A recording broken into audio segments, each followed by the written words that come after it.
രൂപപ്പെട്ടിട്ടുണ്ട് കേരളത്തിൽ. അത് നമുക്ക് അതുണ്ട് എന്ന് തന്നെ നമുക്ക് പറയേണ്ടി വരും. പക്ഷേ എങ്കിലും മറ്റ് ചില സംസ്ഥാനങ്ങളുമായി കമ്പയർ ചെയ്യുമ്പോൾ നമ്മൾ ഇക്കാര്യത്തിൽ ഏറെ മുന്നേറേണ്ടതായിട്ടുണ്ട്. പിന്നെ ഒരു കാര്യത്തിൽ പ്രത്യേകിച്ചും ഇപ്പോൾ ഏറ്റവും അധികം നിങ്ങൾ ഗൂഗിൾ ചെയ്തു കഴിഞ്ഞാൽ കാണുന്ന ഒരു വാക്കായിരിക്കും ESG, എൻവിറോ സോഷ്യോ ഗവേണൻസ്. ഇക്കാര്യത്തിൽ അതിനനുസരിച്ചുള്ള ക്രെഡിറ്റുകൾ, അതിനനുസരിച്ചുള്ള നേട്ടഫലങ്ങൾ സംസ്ഥാനത്തിൽ പ്രവർത്തിക്കുന്ന വ്യാവസായികമായി പ്രവർത്തിക്കുന്ന കമ്പനികൾക്കും ഒക്കെ കിട്ടുന്ന ഗ്ലോബലി ലോകമെമ്പാടും ഉണ്ടാകുന്ന ഒരു ESG അടയാളപ്പെടുത്തൽ. അക്കാര്യത്തിൽ ഇന്ത്യയിൽ ആദ്യമായി ഒരു പോളിസി കോംപ്ലയന്റ് ഇനിഷ്യേറ്റീവ് തുടങ്ങി വെച്ച സംസ്ഥാനം കേരളമാണ്. അപ്പൊ ആ നിലയ്ക്കൊക്കെ നമ്മൾ ഇക്കാര്യത്തിൽ ലോകത്ത് നടക്കുന്ന ചലനങ്ങളെല്ലാം കണ്ടുകൊണ്ടിരിക്കുകയാണ്. പക്ഷെ നമുക്കിനിയും ധാരാളം നാഴികക്കല്ലുകൾ താണ്ടേണ്ടതായിട്ടുണ്ട്. ഈ ഒരു സാഹചര്യത്തിലാണ് കേരള കൗമുദി ഈ ഒരു വിഷയത്തിൽ ഈ പരിപാടി സംഘടിപ്പിക്കുന്നത്. ആദ്യം തന്നെ ഞാൻ ശ്രീ TK സുജിത്, സെക്രട്ടറി ചേർത്തല നഗരസഭ, അദ്ദേഹത്തെ പറ്റി പറയുമ്പോൾ അദ്ദേഹം ഒരു ഗ്രീൻ ക്രൂസൈഡർ എന്ന് തന്നെ പറയാം. ഉദ്യോഗസ്ഥ തലത്തിൽ നമുക്ക് എല്ലാവർക്കും അറിയാം ധാരാളം പരിമിതികളുണ്ട്. പക്ഷെ അദ്ദേഹം മുമ്പ് വർക്ക് ചെയ്തിരുന്ന എനിക്ക് തോന്നുന്നു കുന്നംകുളത്തായിരുന്നു തോന്നുന്നു അദ്ദേഹത്തിന്റെ പ്രവർത്തന മികവ് ഏറ്റവും അധികം കണ്ടത്. അപ്പൊ അവിടെ നിന്നെല്ലാം അദ്ദേഹം ഇപ്പൊ ചേർത്തല നഗരസഭയിൽ എത്തിയപ്പോൾ ചേർത്തല നഗരസഭയിലും ധാരാളം കാര്യങ്ങൾ ഇതും സംബന്ധിച്ച് നടപ്പിലാക്കിക്കൊണ്ടിരിക്കുകയാണ് അദ്ദേഹം.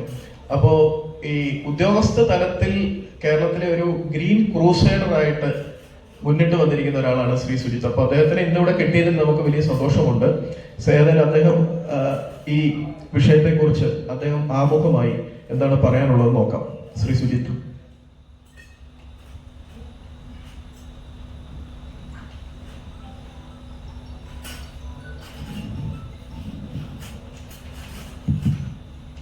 എല്ലാവർക്കും നമസ്കാരം. താങ്ക് യു മിസ്റ്റർ സനൽ പഹാം. നമ്മളിവിടെ ഇരിക്കുമ്പോൾ നാരായണ ഗുരുവിൻ്റെ ഒരു ലെഗസിയെ കുറിച്ച് പറയുകയുണ്ടായി, ഇവിടെ കേൾക്കുകയുണ്ടായി. എനിക്ക് തോന്നുന്നു അതിൽ നിന്ന് തുടങ്ങണമെന്ന് തോന്നുന്നു.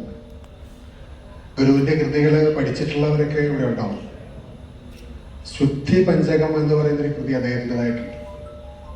നമ്മൾ സാധാരണ കേൾക്കുന്ന വായിക്കുന്ന കൃതികളെക്കാളും വ്യത്യസ്തമായൊരു കൃതിയാണ്. പഞ്ചശുദ്ധിയെക്കുറിച്ചാണ് അതിൽ പറയുന്നത്. അപ്പോൾ ഇന്നിപ്പോ കേരളത്തില് ലോകത്ത് ഒക്കെ ശുദ്ധിയെക്കുറിച്ച്, ക്ലീൻനെസ്സിനെ കുറിച്ച് ചർച്ച ചെയ്യുന്നതിനൊക്കെ എത്രയോ മുൻപ് നാരായണ ഗുരു ശുദ്ധിയുടെ പ്രാധാന്യം പറഞ്ഞിരുന്നു നമ്മൾ ഓർക്കേണ്ടതുണ്ട്. നമ്മൾ എത്ര പിന്നിലാണെന്നും ഓർക്കേണ്ടതുണ്ട്. അത് തന്നെയാണ് നമ്മൾ ഓർത്തെടുക്കേണ്ട, ഊന്നേണ്ട ഒരു സംഗതി. അദ്ദേഹത്തോട് ശിവഗിരി തീർത്ഥാടകരുടെ വസ്ത്രം ഏതായിരിക്കണം എന്ന് ചോദിച്ചതിനെ കുറിച്ചുള്ള കഥ എനിക്കറിയാം. അദ്ദേഹം വെള്ളവസ്ത്രമാണ് അദ്ദേഹം ആഗ്രഹിച്ചിരുന്നത്.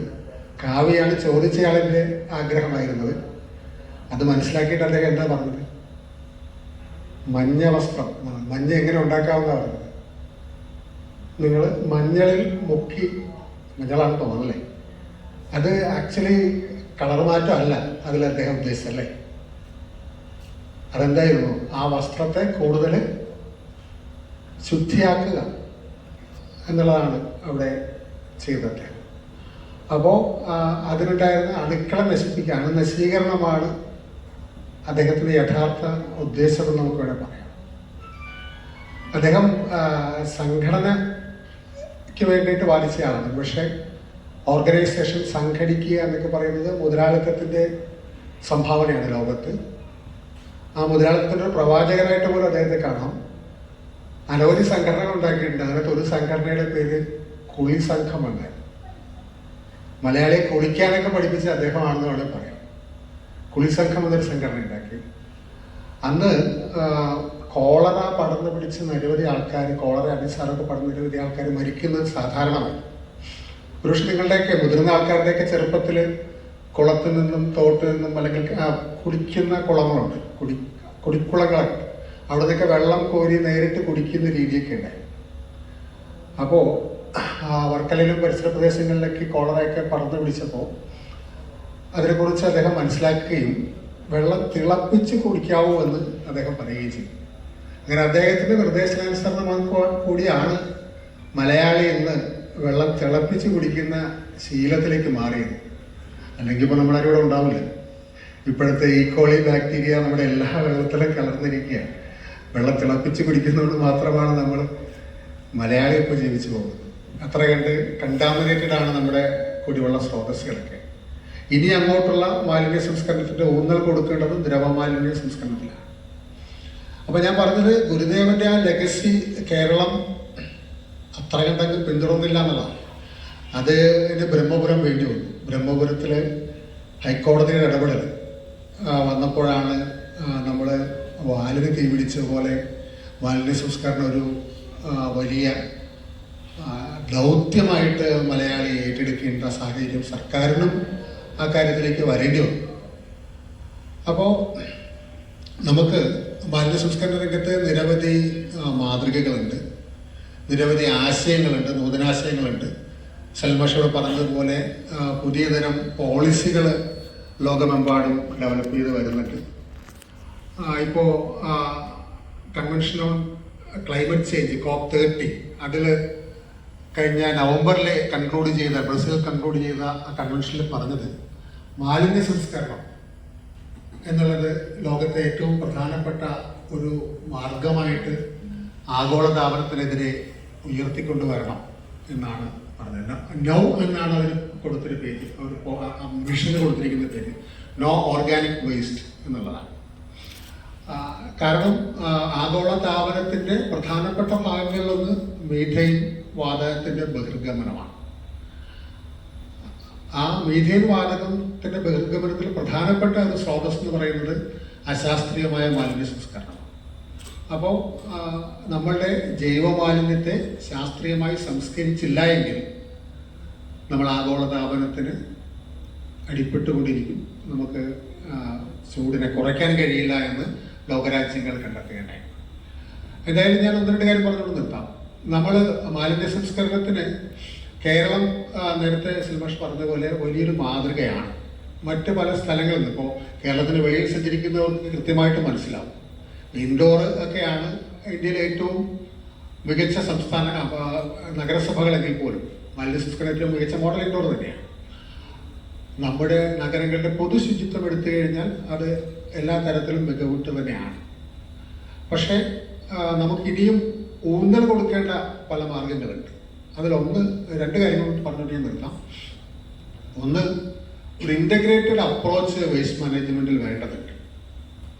വേസ്റ്റ് മാനേജ്മെന്റിനെ കുറിച്ച് പറയുമ്പോഴത്തേക്ക് കേന്ദ്രീകൃത പദ്ധതികളെ കുറിച്ച് ആൾക്കാർ പറയുന്നുണ്ട്. ഇപ്പോൾ വിദേശ രാജ്യങ്ങളിൽ അമേരിക്കയിലും ദുബൈയിലും ഒക്കെ ഉള്ളതുപോലെ വേസ്റ്റ് എല്ലാം കൂടി കളക്ട് ചെയ്യുക, കൂട്ടിയിട്ട് കത്തിക്കുക, അല്ലെങ്കിൽ കുഴിച്ചു മൂടുക, അത്തരത്തിലുള്ള പരിപാടികളെ കുറിച്ചാണ് പല ആൾക്കാരും പറയുന്നത്. അത്ര കേന്ദ്രീകൃത പദ്ധതികൾ, കേന്ദ്രീകൃത പ്ലാന്റുകളെ കുറിച്ച് പറയുന്നുണ്ട്. അത് പലപ്പോഴും നമുക്ക് പൂർണ്ണമായും സ്വീകാര്യമല്ല. ഇവിടെ വികേന്ദ്രീകൃത മാലിന്യ സംസ്കരണമാണ് കേരളത്തിലൊരു പോളിസിയുണ്ട്, സോളിഡ് വേസ്റ്റ് മാനേജ്മെന്റ് പോളിസിയുണ്ട്, 2018 പോളിസി. ആ പോളിസിയിൽ വികേന്ദ്രീകൃത മാലിന്യ സംസ്കരണം ഒരു മാതൃകയായിട്ട് അല്ലെങ്കിൽ അത് വഴിയായിട്ട് സ്വീകരിക്കണമെന്ന് സർക്കാർ പറഞ്ഞിട്ടുണ്ട്. അതായത് നമ്മളുടെ മാലിന്യം നമ്മൾ തന്നെ സംസ്കരിക്കണം. അത് ആ പോളിസിയിൽ മാത്രം പറയുന്നതല്ല, കേന്ദ്ര ഗവൺമെന്റ് 2016 സോളിഡ് വേസ്റ്റ് മാനേജ്മെന്റ് റൂൾസിലും അങ്ങനെ പറയുന്നുണ്ട്. Waste is the responsibility of the generator എന്നാണ് പറയുന്നത്. മാലിന്യം ഉണ്ടാക്കുന്നത് ആരാണോ അയാളുടെ ഉത്തരവാദിത്തമാണ് സംസ്കരിക്കുക എന്ന് പറയുന്നത്. ആ റൂളിൽ, കേന്ദ്ര റൂളിൽ തന്നെയാണ് യൂസർ ഫീ എന്നുള്ള കോൺസെപ്റ്റും കടന്നു വരുന്നത്. വേസ്റ്റ് ജനറേറ്റർ ഈസ് റെസ്പോൺസിബിൾ അല്ലെങ്കിൽ he's bound to pay the user fee എന്നുള്ള കോൺസെപ്റ്റ് ലീഗലി അതിനകത്താണ് ഇൻട്രൊഡ്യൂസ് ചെയ്യുന്നത്. അതിങ്ങനെയാണ് ഹരിതകർമ്മസേന നിങ്ങളുടെ എല്ലാ വീടുകളിൽ നിന്നും യൂസർ ഫീ വാങ്ങിച്ചുകൊണ്ടിരിക്കുന്നത്. അത് കേരള സർക്കാരിൻ്റെയോ കൊച്ചി കോർപ്പറേഷൻ്റെയോ മറ്റേതെങ്കിലും മുനിസിപ്പാലിറ്റിയുടെയോ പഞ്ചായത്തിൻ്റെയോ മാത്രം ഒരു ഇനിഷ്യേറ്റീവ് അല്ല നിങ്ങളുടെ ഇത് പൈസ വാങ്ങുന്നത്. കേന്ദ്ര നയമാണ്, കേന്ദ്ര ഗവൺമെൻറ് റൂളാണ്, ചട്ടമാണ്, നിയമമാണ്. അപ്പോൾ ഞാൻ പറഞ്ഞു ഇത്രേ ഉള്ളൂ, വേസ്റ്റ് മാലിന്യ സംസ്കരണം വികേന്ദ്രീകൃതമായിട്ട് നടത്തേണ്ടതുണ്ട്. നിങ്ങൾക്ക് നിങ്ങളുടെ വീട്ടിൽ സംസ്കരിക്കാൻ കഴിയുന്ന മാലിന്യം, ഇപ്പോൾ ടീച്ചറോട് ഞങ്ങളൊരു സംസാരിച്ചുകൊണ്ടിരിക്കുകയാണ്. ടീച്ചർ സെൻറ് തെരേസ കോളേജിൽ നടത്തിയിട്ടുള്ള എക്സ്പെരിമെൻറ്റുകളെ കുറിച്ച് പറഞ്ഞുകൊണ്ടിരിക്കുകയാണ്. നമ്മളുടെ ജൈവ മാലിന്യം നമുക്ക് തന്നെ സംസ്കരിക്കാൻ കഴിയുമെങ്കിൽ അത് വീട്ടിൽ തന്നെ സംസ്കരിക്കേണ്ടതുണ്ട്. എന്നാൽ അതിന് പറ്റാത്ത കേരളത്തിലെ വേസ്റ്റിൻ്റെ ക്വാളിഫിക്കേഷനിലും പറയുന്നത് 49% എന്ന് പറയുന്നത് ഡൊമസ്റ്റിക് വേസ്റ്റാണ്, ഗാർഹിക മാലിന്യമാണ് 49%. ബാക്കി വരുന്ന 51% എന്ന് പറയുന്നതാണ് പബ്ലിക് വേസ്റ്റും ഇൻസ്റ്റിറ്റ്യൂഷണൽ വേസ്റ്റും എന്ന് പറയുന്നത്. പക്ഷെ നമുക്ക് ഈ 49% ഡൊമസ്റ്റിക് വേസ്റ്റിനകത്തുനിന്ന് പൂർണ്ണമായിട്ടും നമുക്ക് വീടുകളിൽ തന്നെ സംസ്കരിക്കാൻ കഴിയും. 51% വരുന്ന പബ്ലിക് വേസ്റ്റ്, ആ പബ്ലിക് വേസ്റ്റിൽ ഒരു 29% എന്ന് പറയുന്നത് ഇൻസ്റ്റിറ്റ്യൂഷണൽ വേസ്റ്റ് തന്നെയാണ്. അതിനെ നമുക്ക് ഇൻസ്റ്റിറ്റ്യൂഷനിൽ പലതിലും സംസ്കരിക്കാൻ കഴിയും, വലിയൊരു സ്ഥാപനം സംസ്കരിക്കാൻ കഴിയും. ബാക്കി വരുന്ന പബ്ലിക് വേസ്റ്റിന് വേണ്ടിയിട്ട് പക്ഷെ നമുക്ക് കേന്ദ്രീകൃത പ്ലാന്റുകൾ വേണ്ടി വരും. അതിനെ എതിർത്തിട്ടും കാര്യമില്ല. അപ്പോൾ ഒരു ഇൻ്റഗ്രേറ്റഡ് അപ്രോച്ച് മാലിന്യ സംസ്കരണത്തിൽ ഉണ്ടാകണമെന്നുള്ളതാണ് എനിക്ക് പറയാനുള്ള ഒരു പോയിന്റ്. അതായത് കേന്ദ്രീകൃത മാലിന്യ സംസ്കരണം മാത്രം നമുക്ക് മുന്നോട്ട് കൊണ്ടുപോകാൻ കഴിയില്ല, ഒപ്പം വികേന്ദ്രീകൃത മാലിന്യ സംസ്കരണത്തെയും മാത്രം നമുക്ക് മുന്നോട്ട് കൊണ്ടുപോകാൻ കഴിയില്ല. രണ്ടും കൂടി ചേർത്ത് കൊണ്ടുള്ള ഇൻ്റഗ്രേറ്റഡ് അപ്രോച്ച് മാലിന്യ സംസ്കരണ രംഗത്ത് സ്ഥാപനങ്ങളും സംഘടനകളും ജനങ്ങളും ഒക്കെ പ്രോത്സാഹിപ്പിക്കേണ്ടതുണ്ട്. അതാണ് ഒരു പോയിന്റ്. രണ്ടാമത്തെ പോയിന്റ് എന്ന് പറയുന്നത്, മാലിന്യ സംസ്കരണം എന്ന് പറയുന്നത് ഗവൺമെന്റിനെ കൊണ്ട് മാത്രം കൂട്ടിയാൽ കൂടാത്ത കാര്യമാണ്. അവിടെ ഇവിടെ റോബോ ബെന്നിന്റെ അടക്കമുള്ള ആൾക്കാർ ഇവിടെയുണ്ട്. പ്രൈവറ്റ് പ്ലെയേഴ്സിന് വളരെയധികം പ്രാധാന്യമുണ്ട്. ഇപ്പോൾ നാരായണഗുരു, ഞാൻ ചർത്തലക്കാരനാണ്, എൻ്റെ നാട്ടിലൊക്കെ വന്ന് പറഞ്ഞത് ഈ കാവുകളൊക്കെ വെട്ടിക്കളഞ്ഞിട്ട് തെങ്ങ് വയ്ക്കാനാണ്. തെങ്ങ് വയ്ക്കാൻ പറഞ്ഞിട്ട് കളയത്താനല്ല അദ്ദേഹം പറഞ്ഞത്, ആ തെങ്ങിനകത്ത് നിന്നുണ്ടാക്കുന്ന ചകിരിയിൽ നിന്നും അവിടെ നിങ്ങൾ കയർ ഫാക്ടറി ഉണ്ടാക്കാനാണ് പറഞ്ഞത്. പക്ഷെ ഇപ്പൊ നമുക്കറിയാം കയർ ഫാക്ടറിയുടെയും കയറിൻ്റെയൊക്കെ കാലം കഴിഞ്ഞുകൊണ്ടിരിക്കുക. മറ്റ് പല നാച്ചുറൽ ഫൈബേഴ്സും അതിനെ റീപ്ലേസ് ചെയ്ത് കഴിഞ്ഞു. അപ്പോൾ അതിന് സ്കോപ്പ് കുറഞ്ഞു. പക്ഷെ ഇപ്പോൾ വലിയൊരു സ്കോപ്പുള്ള മേഖലയാണ് മാലിന്യ സംസ്കരണം. മലയാളികൾ എത്ര കണ്ട് ഈ രംഗത്ത് മാലിന്യ സംസ്കരണ രംഗത്ത് ഇറങ്ങുന്നുണ്ട്. അതൊരു ബിസിനസ് മോഡലാണ്. ബിസിനസ് മോഡൽ എന്ന് പറയുമ്പോൾ മാലിന്യ സംസ്കരണം കച്ചവടം കൂടിയാണ്. കച്ചവടം എന്നുള്ള മലയാളത്തിന്റെ മോശാർത്ഥത്തിലൊരു കച്ചവടം കൂടിയാണ്. അത് കൊച്ചു തെളിയിച്ചിട്ടുണ്ട് മുൻകാലങ്ങളിൽ. ഇപ്പോ ബഹുമാനപ്പെട്ട സെക്രട്ടറി പറഞ്ഞ പോലെ ഉറവിട മാലിന്യ സംസ്കരണം, അതാണ് അദ്ദേഹം മെയിനായിട്ട് പറഞ്ഞ ഒരു വിഷയം. അതുപോലെ തന്നെ സെൻട്രലൈസ്ഡ്, അതായത് കേന്ദ്രീകൃത മാലിന്യ സംസ്കരണം. ഇതിൽ ഈ മാലിന്യ സംസ്കരണം എന്ന് പറയുമ്പോൾ നമ്മൾ ശ്രദ്ധിക്കേണ്ട ഒരു കാര്യമുണ്ട്. അതായത് ഈ ഉറവിട മാലിന്യ സംസ്കരണത്തിൽ നമ്മളൊരു വീടുകളിൽ ഒരു ബിന്ന് എന്നുള്ളൊരു കൺസെപ്റ്റാണ് നമ്മൾ അവർക്ക് കൊടുത്തിരിക്കുന്നത്. ആ ബിന്നിൽ അതിൽ ചെയ്യുന്ന രീതി എന്ന് പറഞ്ഞാൽ എയറോബിക് മാലിന്യ സംസ്കരണമാണ്. എയറോബിക് എന്ന് പറഞ്ഞു കഴിഞ്ഞിട്ടുണ്ടെങ്കിൽ ഓക്സിജന്റെ ഇത് വെച്ചിട്ട് അതാണ് ശരിയായിട്ടുള്ളത്. അതായത് മറ്റ് രീതിയിലുള്ള മാലിന്യ സംസ്കരണം വരുമ്പോൾ മാലിന്യം അഴുകുകയും അതിൽ നിന്നും മീഥെയിൻ ഗ്യാസ് ഉത്പാദിപ്പിക്കപ്പെടുകയും ചെയ്യുന്നത് ഉള്ളത് കൊണ്ട് നമ്മൾ ഈ പറയുന്ന കൂട്ട് എയറോബിക് രീതിയാണ് ഉള്ളത്. പക്ഷെ മാലിന്യ സംസ്കരണം എന്ന് പറഞ്ഞാൽ നമ്മൾ ഉദ്ദേശിക്കുന്ന പോലെ സീറോ വേസ്റ്റ് മാനേജ്മെന്റ് ആണ് മാലിന്യ സംസ്കരണം എന്ന് ഞാൻ പഠിച്ചിരിക്കുന്നത്. അതായത് ഏതൊരു ഫുഡ് വേസ്റ്റിന്റെയും ഒരു 30% ട്രോഫി ആയിട്ട് എല്ലാവരുടെയും വീടുകളിൽ വരും. അത് കൃഷിയുമായിട്ട് അറ്റാച്ച് ചെയ്ത് പോകുന്നവർക്ക് അത് ഓക്കെയാണ്. കാരണം നമുക്ക് കുറച്ച് കൃഷി ഇടങ്ങളിൽ അത് ഇട്ട് കൊടുത്തു കഴിഞ്ഞാൽ ആ വളം മറ്റ് റീസൈക്കിളബിളായിട്ട് കൃത്യമായിട്ട് കടന്നു വരും. ഒരു വാടക വീട്ടിൽ താമസിക്കുന്നവനോ അല്ലെങ്കിൽ ഏതെങ്കിലും നഗര മാലിന്യ സംസ്കരണത്തെ കുറിച്ചാണ് ഞാൻ കൂടുതലായിട്ട് പറയുന്നത്. ഗ്രാമങ്ങളിൽ ഈ കൺസെപ്റ്റ് ഓക്കെയാണ്. പക്ഷെ നഗരങ്ങളിലേക്ക് വരുമ്പോൾ ഈ 40% നമ്മുടെ ഫുഡ് വേസ്റ്റിന്റെ കമ്പോസ്റ്റ് എന്ന് പറയുന്ന ആ സെക്ഷൻ അതൊരു ബാധ്യതയായിട്ട് മാറിയിരിക്കുകയാണ്.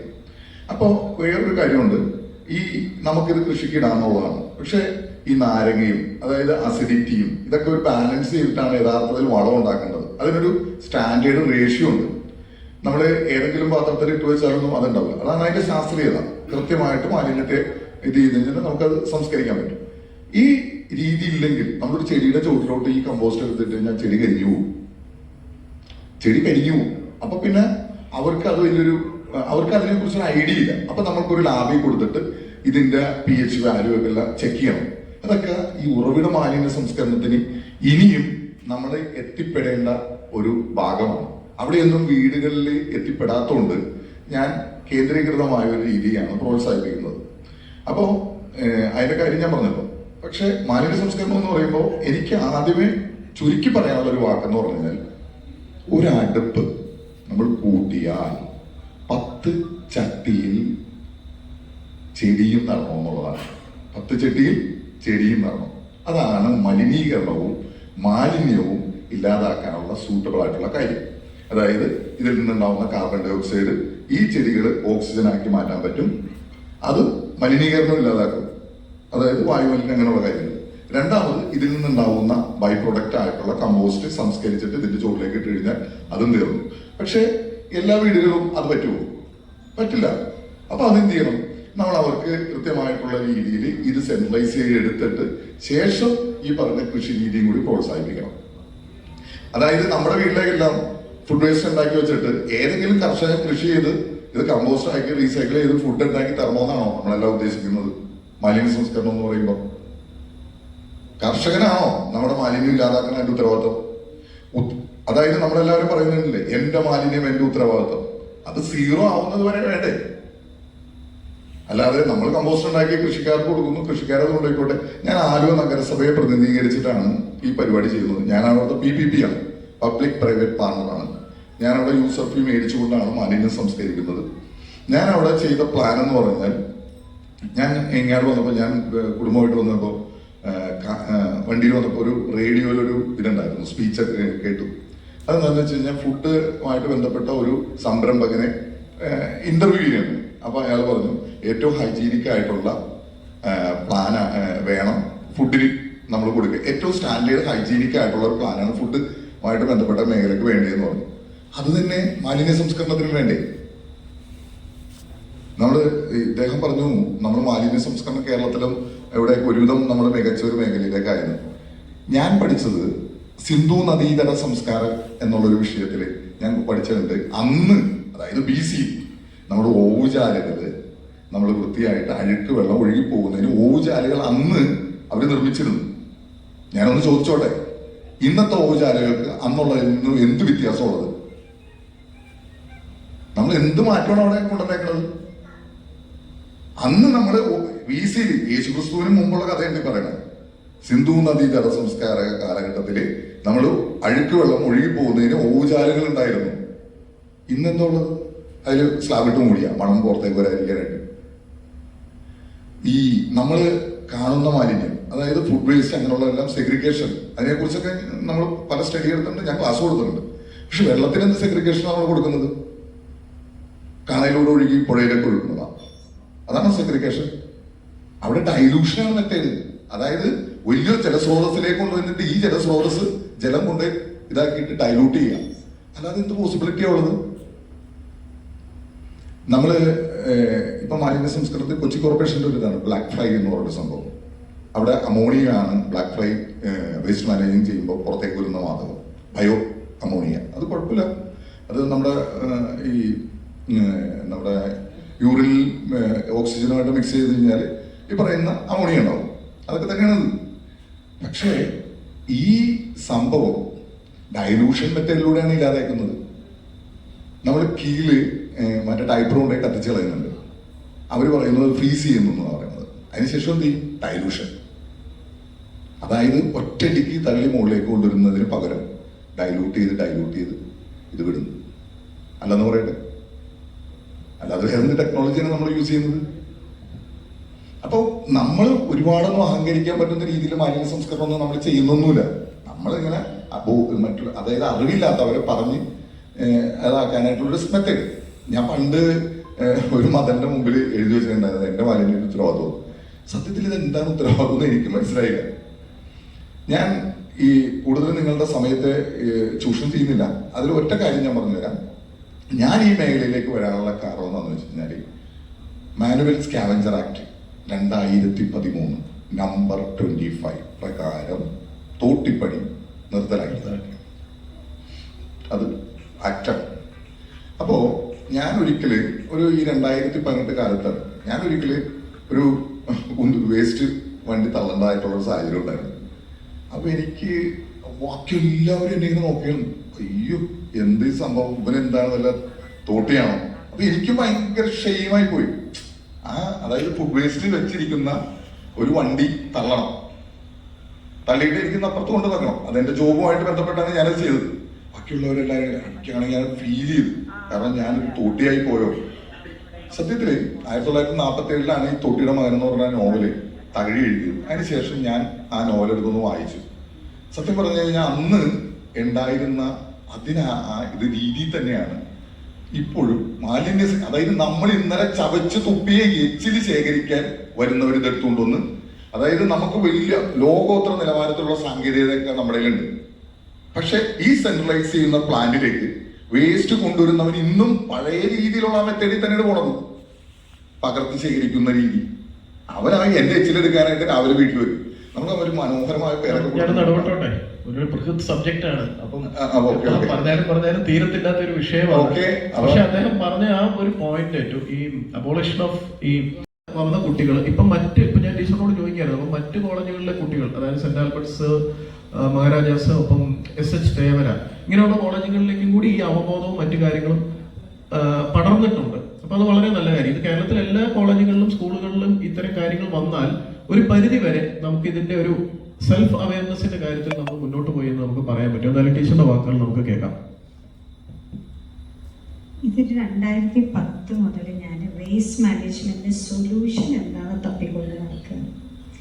ഏറ്റവും രസികമായൊരു കാര്യം, റീസൈക്കിൾ ചെയ്യാം എന്ന് പറയും. അപ്പം ഞാൻ ഒരു പ്രാവശ്യം ഗ്ലാസ്കോയിൽ പോയപ്പോൾ ആകെ ഞാനൊരു സ്ഥലം കാണണം എന്ന് പറഞ്ഞത് അവിടുത്തെ റീസൈക്ലിംഗ് യൂണിറ്റാണ്. അവിടെ ചെന്ന് കഴിഞ്ഞപ്പോൾ പ്ലാസ്റ്റിക് ഒക്കെ വൃത്തിയായിട്ട് റീസൈക്കിൾ ചെയ്യാൻ റെഡിയാക്കി വെച്ചിട്ടുണ്ട്. അപ്പം ഞാൻ ചോദിച്ചു, നിങ്ങളിത് എവിടെയാണ് റീസൈക്കിൾ ചെയ്യാം? അവർ പറഞ്ഞു, ഞങ്ങളത് ബംഗ്ലാദേശിലേക്ക് അയക്കും, അല്ലെങ്കിൽ ഇന്ത്യക്ക് അയക്കും. സോ അവസാനം മനസ്സിലായി സൊല്യൂഷൻ നമ്മളെല്ലാം ഉണ്ടാക്കണം. അപ്പം ഇത് റീസൈക്ലിങ്ങിൻ്റെ പുറകെ നടക്കുമ്പോൾ 2 കാര്യം മനസ്സിലായത്. ഇപ്പം ഇവരൊക്കെ പറഞ്ഞു ബയോഡിഗ്രേഡബിൾ നമുക്ക് കമ്പോസ്റ്റ് ആക്കാം, അത് ഭൂമിക്ക് ഏറ്റവും നല്ല കാര്യമാണ്. നോൺ ബയോ പ്ലാസ്റ്റിക്, ഡയപ്പർ, അദ്ദേഹം പറഞ്ഞു ഡയപ്പറിൻ്റെ പുറകെ ഞാൻ കുറേ വർഷം നടന്നതാണ്. അപ്പം ഇതിനൊക്കെ ഇപ്പം വളരെ ക്ലീൻ ആയിട്ടുള്ള 50 മൈക്രോൺ പ്ലാസ്റ്റിക്കിൻ്റെ വളരെ ക്ലീനായി കിട്ടിയാൽ മാത്രമേ നമുക്ക് 1-2 പ്രാവശ്യം റീസൈക്കിൾ ചെയ്യാൻ പറ്റൂ. അതിനപ്പുറം പറ്റില്ല. അപ്പം ഇത് കത്തിക്കുക തന്നെ, അല്ലെങ്കിൽ ഇത് ഇൻസിനറേറ്റ് ചെയ്ത് അപ്പം നമ്മളിപ്പോൾ എന്താ ചെയ്യുന്നത് വെച്ചാൽ പിന്നെ മൾട്ടി ലെയർഡ് പ്ലാസ്റ്റിക്സ്, ഈ കുർക്കുറെ ഇതിൻ്റെയൊക്കെ ഇതുണ്ടെങ്കിൽ അതൊന്നും ചെയ്യാൻ പറ്റില്ല. ഇതിനെ നമ്മൾ പാക്ക് ചെയ്ത് സിമെന്റ് ഫാക്ടറിക്ക് നമുക്ക്, അതും അടുത്ത ഞാൻ അന്ന് അന്വേഷിക്കായിരുന്നു, വാളയാർ സിമെന്റ് ഫാക്ടറിയിൽ എടുക്കും, അവിടെ ഇത് കത്തിക്കാനുള്ള സംവിധാനമില്ല. നമ്മളിതിനെ ട്രാൻസ്പോർട്ട് ചെയ്ത് ബെയിൽ ചെയ്ത് ദൂരെയുള്ള സിമെന്റ് ഫാക്ടറി വരെ ട്രാൻസ്പോർട്ട് ചെയ്യണം. അത്രയും നമ്മുടെ ഡീസലും ഇതൊക്കെ കത്തിച്ച് ഇത്രയും ദൂരത്തേക്ക് എത്തിയാൽ മാത്രമേ ഇതിനൊരു സൊല്യൂഷനുള്ളൂ. അന്നൊരു കാര്യം മനസ്സിലായി, മാലിന്യ സംസ്കരണം നമ്മളായി ഉണ്ടാക്കി വെക്കുന്ന പ്രശ്നമാണ്. അതിന് ഒരു ചെറിയ ഭാഗമെങ്കിലും ആവശ്യമില്ലാത്ത മാലിന്യം നമ്മൾ ഉണ്ടാക്കാതിരിക്കുക എന്നൊരു സ്ട്രാറ്റജി, റിഡക്ഷൻ. നമ്മളെപ്പോഴും വേസ്റ്റ് മാനേജ്മെന്റ് ഹെയറാർക്കി പറയും, റെഡ്യൂസ്, 2ാം ക്ലാസ് മുതൽ പഠിപ്പിക്കുന്നുണ്ട്, റെഡ്യൂസ്, റീയൂസ്, റീസൈക്കിൾ. ഈ പഠിപ്പിക്കുന്നതിലൊന്നുമല്ല കാര്യം. ഞങ്ങളൊരു 3000 കുട്ടികളുടെ ഒരു മാക്സ് പ്ലാൻ ജർമ്മനിയുമായിട്ടൊരു സ്റ്റഡി ചെയ്തു. കേരളയിലെ എല്ലാവർക്കും അറിയാത്ത ഒരു മനുഷ്യൻ പോലും ഇതില്ല. പക്ഷേ ആ അറിവ് തിരിച്ച് ആക്ഷനിലോട്ട് വരില്ല എന്നുള്ളതാണ്. അപ്പം എന്നും അന്നും എനിക്ക് ഒറ്റ കാര്യമേ പറയാവുന്നുള്ളൂ, റെഡ്യൂസ്, റെഡ്യൂസ്, റെഡ്യൂസ്. അതിലൊരു ചെറിയ കാര്യം നമുക്ക് എത്ര പേര് ഇവിടെ ചെയ്യുന്നുണ്ട് എന്നറിയില്ല. ചെയ്യാവുന്ന 1, 2, 3 കാര്യങ്ങളാണ് ഞങ്ങൾ കോളേജിൽ ചെയ്യുന്നത്. അത് മാത്രം ഒന്ന് ടച്ച് ചെയ്ത് ഞാൻ നിർത്താം. 1, ban the bag, say no to a plastic carry bag. കഷ്ടം, നന്നായി കേരള സർക്കാർ അത് തുടങ്ങി വെച്ചതാണ്. കൊറോണ സമയത്ത് അതെല്ലാം പോയി. ഇപ്പം നമ്മളൊന്ന് കണ്ണ് തുറന്നാൽ കാണാം, രാവിലെ ഒന്ന് നമ്മൾ കണ്ണ് തുറന്ന് നോക്കിയാൽ മതി, എത്ര പേര് അവർ കടയിൽ പോയിട്ട് ഒരു ക്യാരി ബാഗും കൊണ്ട്, സ്വന്തം പ്ലാസ്റ്റിക് ക്യാരി ബാഗും കൊണ്ട് തിരിച്ചു വരുന്നത്. അത് ഓരോരുത്തരും അക്രമല്ലേ ചെയ്യുന്നത്. ഏറ്റവും അക്രമം പിന്നെ എവിടെ അറിയോ? മീനും ഇറച്ചിയും വാങ്ങാൻ പോകുമ്പോൾ 3 ക്യാരി ബാഗാ വരിക. എന്തുകൊണ്ട് നമുക്കൊരു പാത്രം കൊണ്ടുപോകൂടാ? മീനോ ഇറച്ചിയോ വാങ്ങാൻ അതൊരു ഫാഷൻ ആക്കിക്കൂടെ? എന്തുകൊണ്ട് സ്വയം സഞ്ചി എണ്ണം കൊണ്ടുപോകാൻ പറ്റില്ല? That is the first thing. അപ്പം എന്നോട് ചോദിക്കും, ടീച്ചറെ ഞങ്ങൾ ഒരാളെ വിചാരിച്ചിട്ട് എന്ത് ചെയ്യാന്? ഞാൻ പറഞ്ഞു, ഒരു കേരളയിൽ ഒരാൾ ആഴ്ചയിൽ 1 എണ്ണം വേണ്ടാന്ന് പറഞ്ഞാൽ 1 വർഷം 56, 1 കോടി ജനങ്ങൾ പറഞ്ഞ 56 കോടി ക്യാരി ബാഗ് നമുക്ക് കുറയ്ക്കാം.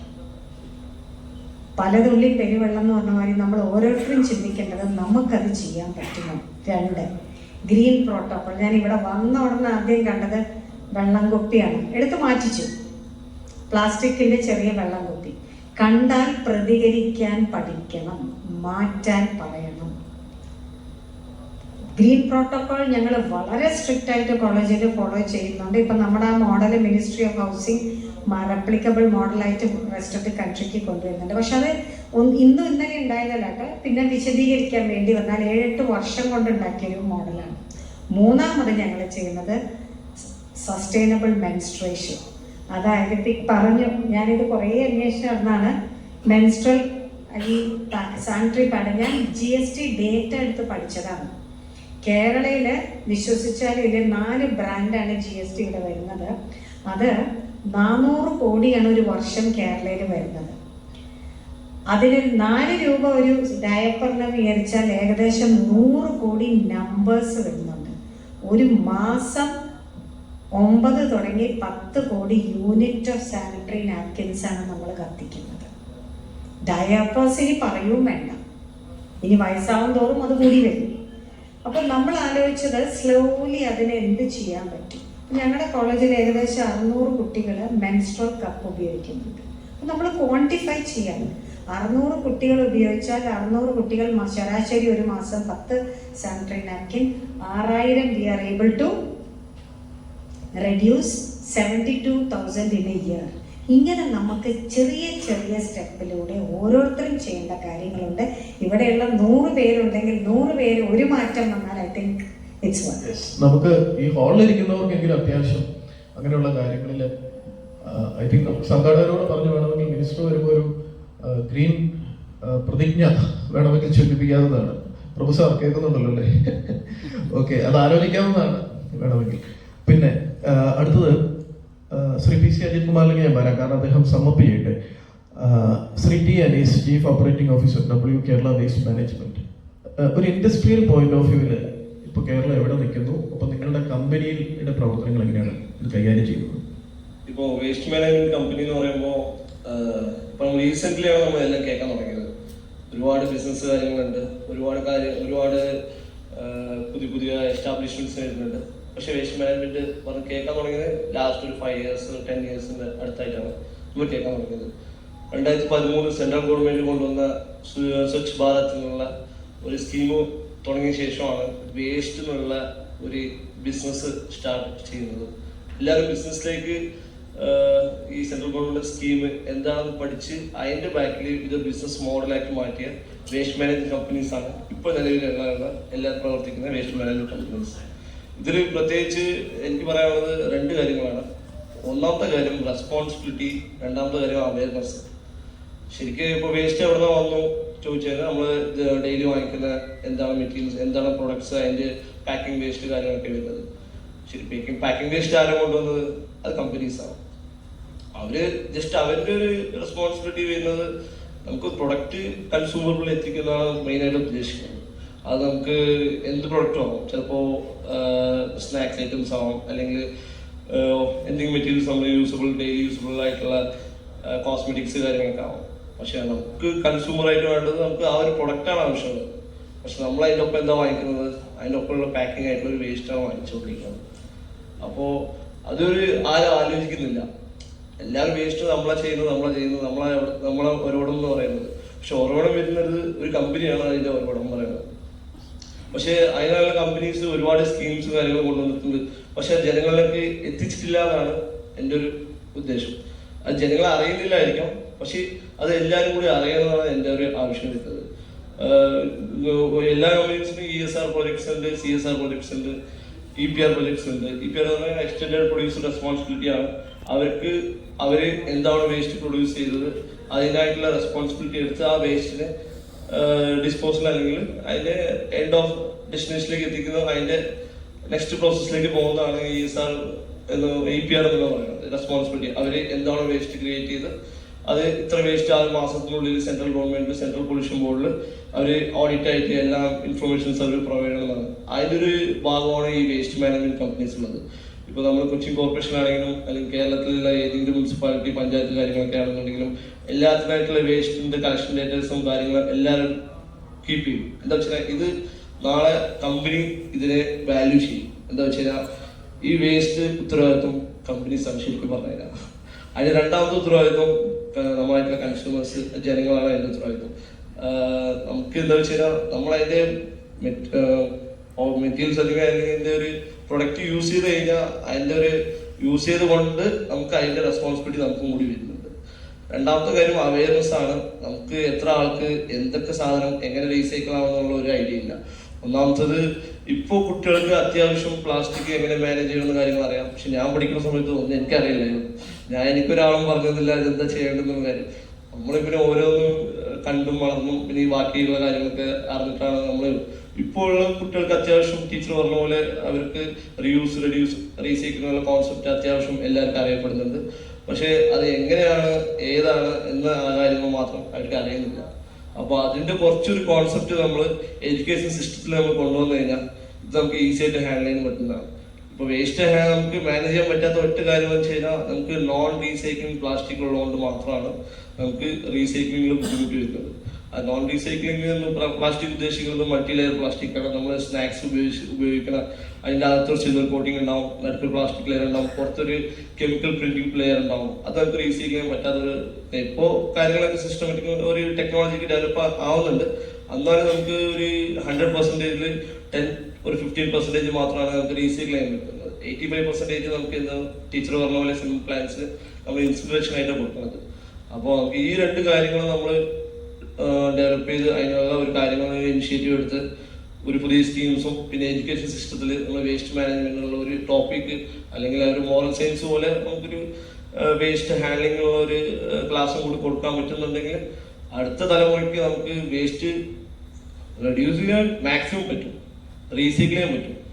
പക്ഷെ നമുക്ക് സീറോയിലേക്ക് കൊണ്ടുവരാൻ ബുദ്ധിമുട്ടാണ്.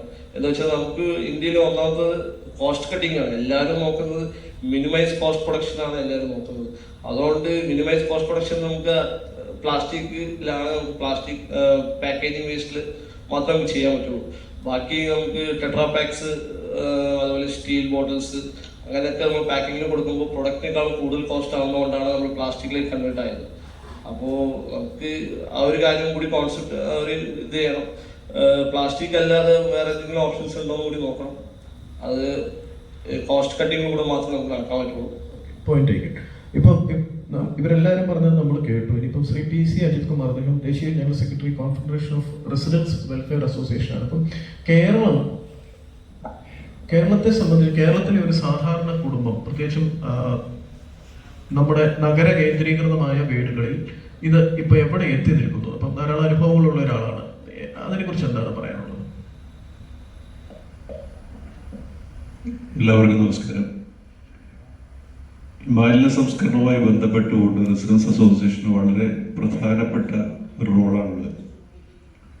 നമ്മൾ ഇന്ന് ചർച്ച ചെയ്യുന്ന ക്ലീൻ ഗ്രീൻ കേരള എന്നൊരു വിഷയം നമ്മൾ 2023 ക്ലീൻ എറണാകുളം സിറ്റി അല്ലെ എറണാകുളം ജില്ല ഏകദേശം 1000-ഓളം റെസിഡൻസ് അസോസിയേഷൻ ഒറ്റ ദിവസം ജൂൺ 5-ന് ഇറങ്ങി നമ്മുടെ ചുറ്റും പരിസരമൊക്കെ ക്ലീൻ ചെയ്ത ഒരു സന്ദർഭവും 2024 ഗ്രീൻ എറണാകുളം എന്നൊരു ക്യാമ്പയിന്റെ ഭാഗമായി 100,000-ഓളം വൃക്ഷത്തൈകൾ എറണാകുളത്ത് വെച്ച് പിടിപ്പിക്കുന്ന ഒരു വലിയ ഒരു മാസ് ക്യാമ്പയിൻ നടത്തുകയുണ്ടായി. നമ്മൾ ഈ റെസിഡൻസ് അസോസിയേഷൻ ഇപ്പോൾ എറണാകുളം ജില്ലയിലെ എഡ്രാക്കിന് കീഴിൽ 2000-ഓളം റെസിഡൻസ് അസോസിയേഷൻ, കേരളത്തിലെ 20,000-ഓളം റെസിഡൻസ് അസോസിയേഷനും തദ്ദേശ സ്വയംഭരണ സ്ഥാപനങ്ങളുടെ അടിസ്ഥാനത്തിലായിരുന്നു 66,000 റെസിഡൻസ് അസോസിയേഷൻ കേരളത്തിൽ വേണ്ടതാണ്. ഇന്ത്യയിൽ 19 സംസ്ഥാനങ്ങളിലായിട്ട് അസോസിയേഷൻ വളരെ സജീവമായി പ്രവർത്തിക്കും. അപ്പോൾ റെസിഡൻസ് അസോസിയേഷന് ഈ മാലിന്യ സംസ്കരണത്തിൽ വളരെ പ്രധാനപ്പെട്ട റോളാണ്. അത് ചെയ്യാനുള്ള ശ്രമത്തിന്റെ ഭാഗമായി നമ്മൾ പല പദ്ധതികളും ആസൂത്രണം ചെയ്തുകൊണ്ടിരിക്കുകയാണ്. നമ്മൾ ഫോക്കസ് ചെയ്യുന്ന ഒരു പ്രധാനപ്പെട്ട കാര്യം ഒരു ശരാശരി മലയാളിയുടെ ഒരു പൊതുബോധം അല്ലെങ്കിൽ ഒരു പൊതു വിശ്വാസം മാറ്റുമെന്നാണ്. നമുക്കറിയാം, നമ്മൾ ഏറ്റവും കൂടുതൽ വീടുകളിൽ ഏറ്റവും കൂടുതൽ പണം ചെലവഴിക്കുന്ന ഒരു ഭാഗം എന്ന് പറഞ്ഞാൽ നമ്മുടെ ടോയ്ലറ്റുകൾ വളരെ വൃത്തിയായി വളരെ ക്ലീൻ ആയിട്ട് നമ്മൾ മെയിൻറ്റെയിൻ ചെയ്യുന്ന ഒരു ഭാഗം വീടിൻ്റെ പ്രധാനപ്പെട്ട ഒരു ടോയ്ലറ്റാണ്. പക്ഷെ നമ്മളത് പൊതു ഇടങ്ങളിൽ വരുമ്പോൾ പൊതു ടോയ്ലറ്റുകൾ നമുക്കറിയാം, ഇന്ത്യയിലെ ഏറ്റവും വൃത്തിഹീനമായി നിൽക്കുന്ന ഒരു ഭാഗം എന്ന് പറഞ്ഞാൽ പൊതു ടോയ്ലറ്റുകളാണ്. നമ്മുടെ പൊതു ഇടങ്ങളിൽ കാണുന്ന ടോയ്ലറ്റ് അത് ഒരു ശരാശരി ഒരു മലയാളിയുടെ ഒരു മാനസികാവസ്ഥയാണ്. അതായത് പൊതു ഇടങ്ങളിൽ നമ്മൾ സൂക്ഷിക്കുന്നില്ല, പൊതു ഇടങ്ങൾ വൃത്തിയാക്കാനുള്ള നടപടികളുമായിട്ട് നമ്മൾ മുന്നോട്ട് പോകുന്നില്ല എന്നാണ് നമ്മളിത് കാണിക്കുന്നത്. ആ ഒരു മനോഭാവം മാറ്റാനാണ് റെസിഡൻസ് അസോസിയേഷൻ പ്രധാനപ്പെട്ടായിട്ട് പല പരിപാടികളും ശ്രമിക്കുന്നത്. അതോടൊപ്പം തന്നെ ഗവൺമെന്റിന്റെ ഭാഗത്തുനിന്ന് അതുപോലെ ഗവൺമെന്റ് ഏജൻസികളുടെ ഭാഗത്തുനിന്ന് ഗുരുതരമായിട്ടുള്ള പിഴവുകളും വീഴ്ചകളൊക്കെ ഉണ്ട്. 2025 മാർച്ച് മാസം 31 നമ്മളെ കേരള സംസ്ഥാനം മാലിന്യമുക്തമായി പ്രഖ്യാപിച്ചു. പക്ഷെ അത് തുടർന്ന് കൊണ്ടുപോകുന്നതിൽ എത്രമാത്രം നമ്മൾ വിജയിച്ചു എന്നുകൂടി പരിശോധിക്കേണ്ടതുണ്ട്. ഒരു ചെറിയ ഉദാഹരണം വരും. കഴിഞ്ഞ ഞായറാഴ്ച നമ്മുടെ വേമ്പനാട്ട് കായലിൽ ഒരു രാവിലെ ഒരു 7:30 മണിക്ക് ഒരു ഭാഗം മുഴുവൻ, അതിന്റെ ഫോട്ടോ എൻ്റെ കയ്യിലുണ്ട്, ഒരു ഭാഗം മുഴുവൻ ഒരു ഓറഞ്ച് കളർ ഇങ്ങനെ വെള്ളം വന്നുകൊണ്ടിരിക്കുക. അതായത് നമ്മുടെ ഈ സിഫ്നെറ്റിന്റെ ആ ഭാഗത്തുനിന്ന് ഓടയിലൂടെ ഒഴുകി വേമ്പനാട്ട് കായലിലേക്ക്. അത് ആ ഭാഗം കൊച്ചിൻ പോർട്ടിന്റെ ഭാഗമായതുകൊണ്ട് തന്നെ പൊതു ജനങ്ങൾക്കത് കാണാൻ സാധിക്കില്ല. ആ സമയത്ത് രാവിലെ 7:30 മണിക്ക് പൊല്യൂഷൻ കൺട്രോൾ ബോർഡിനെ അറിയിച്ചു. നമ്മളൊരു സാമ്പിൾ എടുത്തു വെച്ചു. പക്ഷെ പൊല്യൂഷൻ കൺട്രോൾ ബോർഡ് ഉച്ചയായിട്ടും ഇന്നേ വരെ അതിനെപ്പറ്റി അന്വേഷിക്കുകയോ അല്ലെങ്കിൽ അത് എന്താണ് സംഭവിച്ചത് പേപ്പർ ന്യൂസൊക്കെ കൊടുത്തു, കലക്ടർ കൊടുത്തു, അന്വേഷിക്കുകയോ ചെയ്തിട്ടില്ല. അപ്പൊ ഇങ്ങനെ ഗവൺമെന്റ് ഏജൻസികളുടെ ഭാഗത്തുനിന്ന് ഗുരുതരമായിട്ടുള്ള ഒരു വീഴ്ച ഈ കാര്യത്തിലുണ്ട് എന്നുകൂടി കാണിക്കുന്ന ഒരു ചെറിയ ഉദാഹരണമുള്ളൂ. നമ്മൾ ഏലൂർ, നമ്മളിപ്പോൾ പൊല്യൂഷൻ എന്ന് പറഞ്ഞാൽ നമ്മൾ ഒരുപാട് മുന്നോട്ട് പോയിട്ടുണ്ട്. വാട്ടർ പൊല്യൂഷൻ ഉണ്ട്, എയർ പൊല്യൂഷൻ ഉണ്ട്, അതുപോലെ തന്നെ സോയിൽ പൊല്യൂഷൻ ഉണ്ട്. ഏലൂരിൽ 13 ചിക്കൻ പ്രോസസ്സിംഗ് യൂണിറ്റുകൾ പ്രവർത്തിക്കുന്നത്. ഏലൂർ ഇപ്പോൾ ഒരു ഹബ്ബായി മാറിയിരിക്കുകയാണ്. ഒരു ദിവസം ഏകദേശം 800 ടൺ ചിക്കൻ വേസ്റ്റുകളാണ് പ്രോസസ് ചെയ്യുന്നത്. അതിന്റെ ഫലമായിട്ട് ഏകദേശം 500 ടൺ ഈ മലിന ജലമാണ് പെരിയാറിലേക്ക് ഒഴുകുന്നത്. ഇത് നമ്മളൊക്കെ കണ്ടില്ല എന്നറിയുക. കാരണം അതൊന്നും ക്ലീൻ ചെയ്യാനുള്ള ഒരു സംവിധാനം ഈ നമ്മുടെ സംസ്ഥാനത്തിൽ. നമുക്കറിയാം ഹോസ്പിറ്റൽ വേസ്റ്റ് ഒരു ദിവസം 62 ടൺ ആണ് ഹോസ്പിറ്റൽ വേസ്റ്റ് കേരളത്തിൽ ഉണ്ടാകുന്നത്. ഒരു വർഷം 5000 ടൺ ഡയപ്പർ നമ്മുടെ പുറത്തുള്ളതാണ്. ഇത് സംസ്കരിക്കാനുള്ള സംവിധാനം നമ്മുടെ സംസ്ഥാനത്തില്ല. അപ്പൊ നമ്മൾ ഇതൊക്കെ എങ്ങനെ, ടീച്ചർ നേരത്തെ പറഞ്ഞ പോലെ ഇതൊക്കെ എങ്ങനെ നമ്മളെ കുറച്ചു, നമ്മുടെ മുന്നിൽ അതാണ് ഇനി ചെയ്യാനുള്ളത്. ഇതൊക്കെ എങ്ങനെ കുറച്ചു കൊണ്ടുവരാൻ 4000 ടൺ സീവേജ് മാലിന്യങ്ങളാണ് നമ്മുടെ വാട്ടർ മാലിന്യങ്ങളാണ് നമ്മൾ ഒരു ദിവസം പുറന്തള്ളുന്നത്. നമ്മുടെ കേരള സംസ്ഥാനത്ത് 120 MLD പ്രോസസ് ചെയ്യാനുള്ള സംവിധാനം മാത്രമേ ഉള്ളൂ. 94 പ്രൈവറ്റും കൂടി ആക്കിയാൽ ഏകദേശം 200-210 MLD പ്രോസസ് ചെയ്യാനുള്ള സംവിധാനം മാത്രമേ നമ്മുടെ സംസ്ഥാനത്തുള്ളൂ. അപ്പൊ ഇത് തീർച്ചയായിട്ടും ഇതൊക്കെ എവിടെയും കൊണ്ട് ഒഴുക്കണം. അപ്പോൾ അതിനൊക്കെ നമ്മൾ കണ്ണടച്ച് നിൽക്കുകയാണ്. അപ്പോൾ സമ്പൂർണ്ണ മാലിന്യ സംസ്കരണം എന്ന് പറഞ്ഞത് എനിക്ക് തോന്നുന്നത് ഇതൊക്കെ ഒരു 10-30 വർഷത്തേക്ക് ഉള്ളിൽ മാത്രം നമ്മൾ സ്വപ്നം കാണാൻ പറ്റുന്ന ഒരു അവസ്ഥയിലേക്കാണ് മാറുന്നത്. കാരണം നഗരവൽക്കരണത്തിന്റെ ഭാഗമായിട്ട് ഈ മാലിന്യവും നഗരവൽക്കരണത്തിന്റെ ഒരു ബൈ പ്രോഡക്റ്റോടെയാണ് മാലിന്യം ഉണ്ടാകുന്നത്. അപ്പോൾ ഈ മാലിന്യം തീർച്ചയായിട്ടും കൂടി വരുന്നുണ്ട്. അത് സംസ്കരിക്കാനുള്ള, അത് കുറച്ചുകൊണ്ടുവരാനുള്ള, അതുപോലെ തന്നെ മലയാളിയുടെ മനോഭാവം മാറ്റാനുള്ള പ്രവർത്തനമായിട്ടാണ് റെസിഡൻസ് അസോസിയേഷൻ മുന്നോട്ട് പോകുന്നത്. ഓക്കെ, ക്ലിയർ ആണ്. നമുക്ക് അറിയാം, ഇപ്പൊ അദ്ദേഹം പറഞ്ഞു, ഉദ്യോഗസ്ഥർ അല്ലെങ്കിൽ സ്റ്റേറ്റ് പൊല്യൂഷൻ കൺട്രോൾ ബോർഡ് അങ്ങനെയുള്ളിടത്ത് പരാതി കൊടുത്തു കഴിഞ്ഞപ്പോൾ അത് പെട്ടെന്ന് നടപടി എടുക്കേണ്ട വളരെ ഗൗരവ സ്വഭാവമുള്ള ഒരു കാര്യത്തിന് നടപടി എടുക്കാതിരിക്കുകയും, എന്നാൽ താരതമ്യേന ലഘു എന്ന് നമുക്ക് തോന്നാവുന്ന ശ്രീമാൻ നമ്മുടെ ഗായകൻ MG ശ്രീകുമാറിന്റെ വീട്ടിലെ ജീവനക്കാരി മാങ്ങ കായലിൽ എറിഞ്ഞപ്പോൾ അത് പെട്ടെന്ന് ഗുരുതരമായ പിഴവായി ചൂണ്ടിക്കാണിക്കപ്പെടുകയും അദ്ദേഹത്തിന് ഫൈൻ അടക്കേണ്ടിയും വന്ന നാടാണ് നമ്മുടേത്. അപ്പം ഈ കാര്യത്തില് എനിക്ക് തോന്നുന്നത് ചിലപ്പോൾ ഒരു പക്ഷെ ഒരു പെർട്ടിക്കുലർ ഉദ്യോഗസ്ഥന് ആവേശമുണ്ടെങ്കിൽ പല കാര്യങ്ങളും ഇപ്പൊ നമ്മൾ ശ്രീ സുജിത്തിന്റെ കാര്യം പറഞ്ഞതുപോലെ അങ്ങനെ ആണെങ്കിൽ ചിലപ്പോൾ കാര്യങ്ങൾ നടന്നു. എന്നാൽ ഇതിനോട് വലിയ താല്പര്യമില്ലാതെ ഒരു ലൂക്വാം അപ്രോച്ച് എടുക്കുന്ന ഉദ്യോഗസ്ഥനാണെങ്കിൽ ഒരുപക്ഷെ ഇതിന്റെ ഒരു സ്പീഡ് കുറയുകയും ചെയ്യാനുള്ള സാധ്യതയായിരിക്കാം ഇതിന് കാണുന്നത്. അപ്പൊ അദ്ദേഹത്തിന്റെ അനുഭവം നമുക്കൊന്ന് ചോദിച്ചു നോക്കാം. ശ്രീ സുജിത്ത്.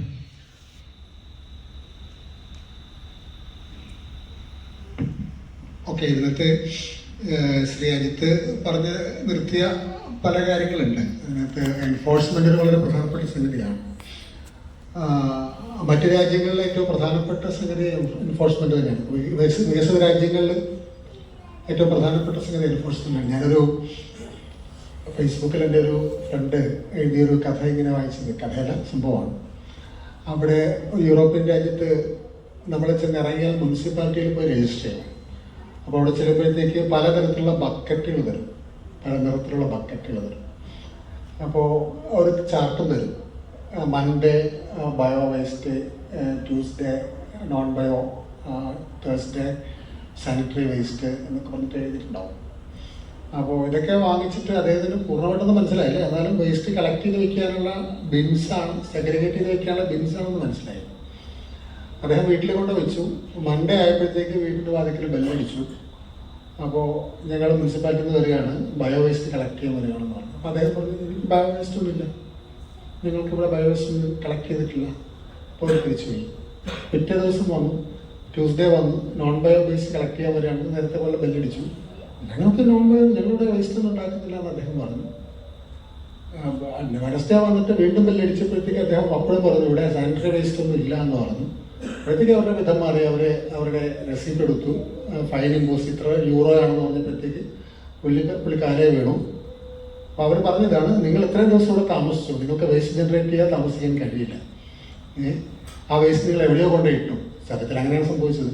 അപ്പോൾ അദ്ദേഹത്തിൻ്റെ കാലേ വീട്ട് പറഞ്ഞു, ഞാനൊരു മലയാളിയാണ്, എനിക്ക് ഇവിടുത്തെ കാര്യങ്ങളെ കുറിച്ചൊന്നും അറിയില്ല എന്ന് പറഞ്ഞു. അപ്പോൾ അവർ പറഞ്ഞു, ശരിയാണ്, പല മലയാളികളും ഇങ്ങനെ തന്നെയാണ്, ഇവിടെ താമസിക്കുന്നവർ ഇങ്ങനെ തന്നെയാണ്, മേഖലയിൽ ഇങ്ങനെ കാണിച്ചു പോലും നിങ്ങളുടെ വേസ്റ്റിലെ സെഗ്രിഗേറ്റ് ചെയ്ത് വെക്കണം, ഞങ്ങൾ കൃത്യമായിട്ട് ഒരു ഫീസ് തന്ന് കൊടുക്കണം എന്ന് പറഞ്ഞു. അപ്പോൾ എല്ലാം അടങ്ങിയിട്ടുണ്ട്. മലയാളിയുടെ ആറ്റിറ്റ്യൂഡ് എവിടെ പോയാലും അങ്ങനെയുള്ള കാര്യങ്ങളിൽ മാറില്ല എന്ന ആ ഒരു സ്വഭാവവും അതിനകത്ത് കാണിക്കുന്നുണ്ട്. ഞാൻ ഈ ശ്രീ ഷിബു, അദ്ദേഹം നമ്മുടെ ശ്രീ അജിത്ത് പറഞ്ഞ പോയിന്റ്സിനോട് ശ്രീ ഷിബു എങ്ങനെയാണ് പ്രതികരിക്കുന്നത്?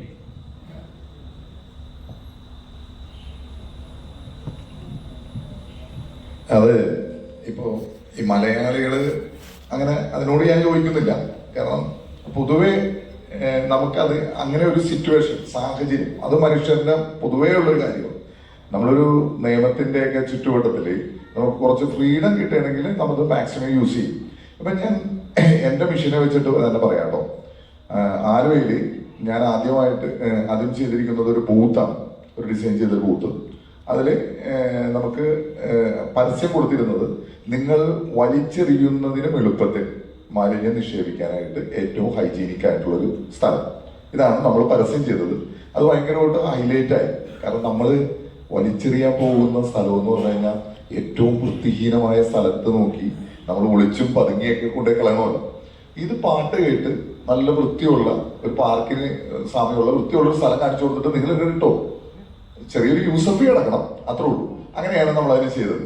അപ്പോൾ സാങ്കേതികത കൂടി ഈ പറയുന്ന ഉദ്യോഗസ്ഥർക്ക് കൊടുത്താൽ മാത്രമാണ് അവർക്ക് ഈ പറഞ്ഞ കാര്യങ്ങളിൽ എന്തെങ്കിലും ഒരു തീരുമാനം എടുക്കാൻ പറ്റുള്ളൂ. അതാണ് എൻ്റെ ഒരു അഭിപ്രായം. കാരണം ഇപ്പൊ ഈ നമ്മൾ കാനയിലൂടെ ഒഴുകുന്ന വെള്ളത്തെ കുറിച്ച് ഞാൻ നേരത്തെ പറഞ്ഞു. അതൊരു ശരിക്കും റഫർ ചെയ്തു കഴിഞ്ഞാൽ ഭീകരമായ ഒരു തെറ്റാണ്. നമ്മൾ പല വീടുകളിൽ നിന്നും ഈ പറയുന്ന വേസ്റ്റ് കംപ്ലീറ്റ് ഒഴുകുന്നത് കാനയിൽ കൂടി തന്നെയാണ്. ശരിക്കും കാന എന്ന് പറയുന്നത് നമുക്കറിയാമല്ലോ, മഴവെള്ളം ഒഴുകി പോകാനുള്ള സംവിധാനമാണ്. ഏത് ഉദ്യോഗസ്ഥർ, എത്ര ഉദ്യോഗസ്ഥർ വിചാരിച്ചാൽ ഇത് തടയാൻ പറ്റും? ഇതിൽ കൂടുതൽ ഞാൻ പറയാനില്ല.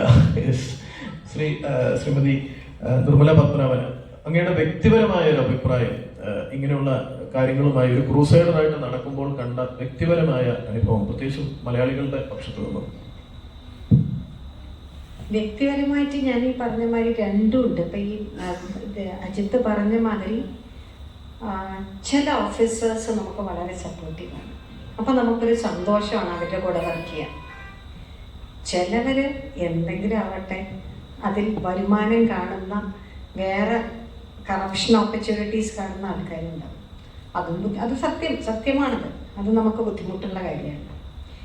രണ്ട്, ഞാൻ എപ്പോഴും വിചാരിക്കുക, ജനങ്ങൾ ഡിമാൻഡ് ചെയ്യണം, നമ്മൾ ചോദിക്കണം. നമ്മുടെ അവകാശമാണ്. നമ്മളത് ചോദിക്കാൻ പഠിക്കണം.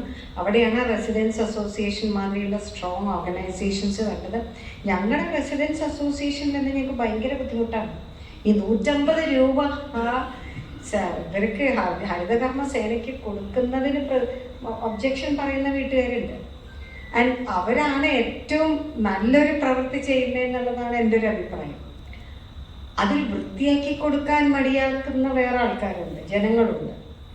പലതരം മനുഷ്യന്മാരുണ്ട്, പലതരം ഹോട്ടൽസ് ഉണ്ട്, പലതരം ഇൻസ്റ്റിറ്റ്യൂഷൻസ് ഉണ്ട്. പക്ഷെ എനിക്ക് ആകെയുള്ള പ്രതീക്ഷ എന്താ വെച്ചാൽ പുതിയ തലമുറ കുറേ മാറി വരുന്നു. ആ മാറ്റം പക്ഷെ ഈ പറഞ്ഞ മാതിരി ഇപ്പം നേരത്തെ അനീസ് പറഞ്ഞു കുട്ടികളെ പഠിപ്പിക്കണമെന്ന്. ക്ലാസ്സിൽ പഠിപ്പിച്ചിട്ടൊന്നും കാര്യമില്ല. ഞാൻ എപ്പോഴും സർക്കാരിനോട് പറയണ ഒരു കാര്യം, പക്ഷെ നടപ്പിലാക്കാറില്ല. എന്താ വെച്ചാൽ ഒരു പ്രോജക്റ്റ് കൊടുക്കൂ. വീട്ടിൽ മാലിന്യം സ്വയം സംസ്കരിക്കാനോ അല്ലെങ്കിൽ വേർതിരിക്കാനോ അല്ലെങ്കിൽ ഇത് പറയുമ്പോൾ അതിന് മാർക്ക് കൊടുക്കൂ. കുട്ടികൾക്ക് മാർക്ക് കിട്ടാൻ വേണ്ടി കേരളയിലെ അച്ഛനമ്മമാർ കൊലപാതകം വരെ ചെയ്യുന്ന അച്ഛനമ്മമാരാണ്.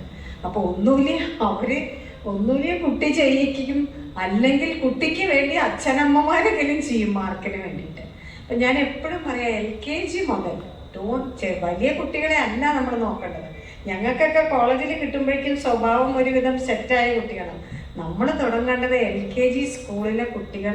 ജാപ്പനീസ് സ്കൂളുകളിൽ അവരെ ഇതാണ് പഠിപ്പിക്കുന്നത്. നമ്മൾ ഈ കിടന്ന് നാളെ IAS പരീക്ഷ എഴുതാൻ പോണമാതിരി സ്കൂൾ കുട്ടികളെ പഠിപ്പിച്ചിട്ട് കാര്യമൊന്നുമില്ല. പഠിപ്പിക്കേണ്ടത് ഇങ്ങനത്തെ സിവിക് സെൻസാണ്. ഈ സിവിക് സെൻസ് അത്യാവശ്യമാണ്. അപ്പോൾ ഓരോ മനുഷ്യന്മാരും ചിന്തിക്കേണ്ടത്, ഞാനിത് ചെയ്യുമ്പോൾ ഞാനൊരു സൊസൈറ്റിയിൽ ജീവിക്കാൻ അനുയോജ്യമായ ഒരു മനുഷ്യനല്ല എന്നുള്ളൊരു ധാരണ മനുഷ്യർക്കും വേണം, കുട്ടികൾക്കും വേണം. വളരെ പ്രധാനപ്പെട്ട കാര്യമാണ് സിവിക് സെൻസ് എന്ന് പറയുന്നത്. അപ്പം നമുക്ക് സിംഗപ്പൂരൊക്കെ പോയാൽ അറിയാം, അല്ലെങ്കിൽ മിഡിൽ ഈസ്റ്റ് രാജ്യങ്ങളിലൊക്കെ പോയവർക്ക് അറിയാം, സിവിക് സെൻസ് വളരെ വളരെ പ്രധാനമാണ്.